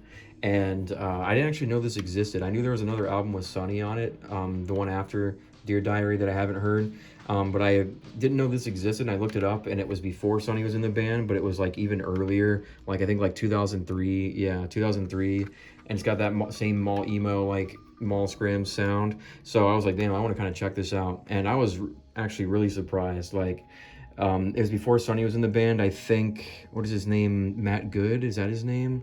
Or I can't remember his name. The guy who's been the vocalist throughout the band's tenure. He did the vocals on here. And some of this stuff is just like peak 2000s mall emo. Like the song Ultimatums for Egos is probably one of the best mall emo songs I've heard. It's so goddamn good, so catchy. I need to go back and listen to this EP again. I've only heard it a couple times all the way through, but I was really happy with my purchase because I blind bought it and ended up really liking it. So I'm glad to own this. Great stuff. Listen to this if you only know the Sonny Moore stuff, because this is pretty damn good. All right, moving on here, we got a more modern band. This is probably, I think, a more rare CD nowadays. We have From Joy with their self-titled. I don't know if this is considered an EP or an album, but this is a limited edition that was a numbered copy. Looks like I got 181 F200 there. I think this might be the second pressing they did of this, but I know it's sold out at this point. But yeah, From Joy, one of the best like modern metalcore bands that are out there right now. I don't listen to a lot of modern metalcore and deathcore anymore, just because, you know, I'm older and that was something I listened to a lot as a teenager. I've moved on to listen to like more like straight up metal genres. A lot of older music is what I listen to nowadays, but I still go and check out some of the, you know, newer metalcore and deathcore bands that are buzzing around, and this is one of those bands that really impressed me. I really like their aesthetic. It is this like 90s, like 2000s vibe to it, especially with their graphics and their art and stuff like that. And then the songs are just fantastic. Songs like Morbidly Perfect, which has it says Connor Sweeney. I don't know why I couldn't read that. Docility, which has Peeling Flesh on it, which I've seen Peeling Flesh live, by the way. That's a great feature. Of the Shapes of Hearts and Humans is a great song. It has like a almost like fall type breakdown at the end of it. The song From Joy itself is fantastic as well. There's just some great stuff on here. This is one of the best modern bands I've heard in the metalcore, deathcore scene so far. Also got a little bit like mathcore in them. But I actually saw them live as well. I saw them with a band called Omerta, which we'll get to later. And honestly, it was one of the best shows I think I've seen, period, especially in the last year or two. It was From Joy, Omerta, and a couple other bands. I think Orthodox and Mugshot were the other two. But I went there for From Joy and Omerta, and those two bands put on a fucking crazy set. Like some of the best live bands I've seen. And so I was really lucky I got to see From Joy. But this is really good, damn good. Listen to this if you're into if you want to listen to more like modern metalcore. That's actually pretty good. I need to listen to some of their other stuff. I know a couple songs off this newest like EP they just did, but that's about it. I need to listen to more stuff other than this, but this is fantastic. I'm really glad I got this, especially because it was numbered and sold out. I think this is a little bit pricey now. But there's some great stuff, great shit. All right, got two more left, and we're going to finish off the letter F in this video with two iconic albums, in my opinion. We got Fugazi, Repeater, plus 3 songs. You know, iconic, extremely influential post-hardcore album. Obviously, I've mentioned how many times I'm into the more like 2000s post-hardcore and like the mall emo stuff. Of course, at some point as I got older, I had to get into like the OG post-hardcore, and this is one of those albums. And man, this album is just fantastic. I knew a couple songs on here for a while. Like I knew the song Turnover, which I really loved that song. The song Repeater, and then I believe Merchandise or Blueprint. It was one of those songs. I knew a couple songs on this album for a while, but hadn't heard the whole thing. I ended up buying this at, there's a place in Bayview up here. I believe it's called Rushmore Records, the record store. I got this CD with a Korn CD we'll talk about later. I picked both of those up, and I was very glad I bought this because I finally got to hear the whole thing, and man, this album is fucking fantastic. All the songs I already mentioned I knew were great, but like songs like Sea-Fisted Find, Shut the Door, I believe song number 1 as well. There's just some really fucking good stuff on here. I was really impressed with this. Of course, this is the version that has like the 3 songs EP as well, not just Repeater, but man, this shit is so good. I know a little bit of the other Fugazi stuff, but I need to get into it more, but this album is just fantastic. Obviously, Ian MacKaye's the vocalist, or one of the vocalists, and he's, you know, known to be in Minor Threat as well, and then Embrace. I actually been listening to Embrace for a while. That's probably my favorite of his 3 bands. I know that might be a hot take, but that Embrace self-titled album I think is fantastic. I really want to own that on CD. I probably will at some point. It's just not super common. It's a little bit on the rarer side, but I would love to have Embrace's self-titled. I fucking love that album. And I also, speaking of Minor Threat, I have their complete discography CD. We'll talk about that later. So I have 2 of the 3 bands that Ian MacKaye was in, and I really want Embrace's album, so I'd have all 3 of them, which is funny. He's just fucking very smart when it comes to music. Whatever he does, I just seem to like it. But yeah, this album, fucking incredible. I love this album. I want to listen to it a little bit more. I've only heard it all the way through like twice.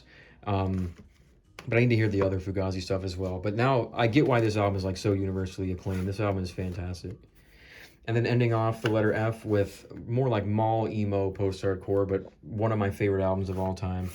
We have Casually Dressed and Deep in Conversation by Funeral for a Friend. This album is fucking amazing. I love this album so much. Like I said, peak 2000s post-hardcore, mall emo, whatever you want to call it. I believe this band's from Wales or something like that. But man, this album is just, when I think of like post-hardcore that takes me back to the early 2000s, like teleports me to that time period, this is one of those albums. It just captures that sound perfectly. You got songs like Juno, which is fantastic, Rookie of the Year, Bullet Theory, Moments Forever Faded is a great one, Red is the New Black, She Drove Me to Daytime Television. Like every song on this is like almost a 10 out of 10 album, I would say. This album is so fucking good. I was really into this for a couple years where I was replaying the fuck out of it. I actually listened to it again not that long ago. I was like, yeah, it's still incredible.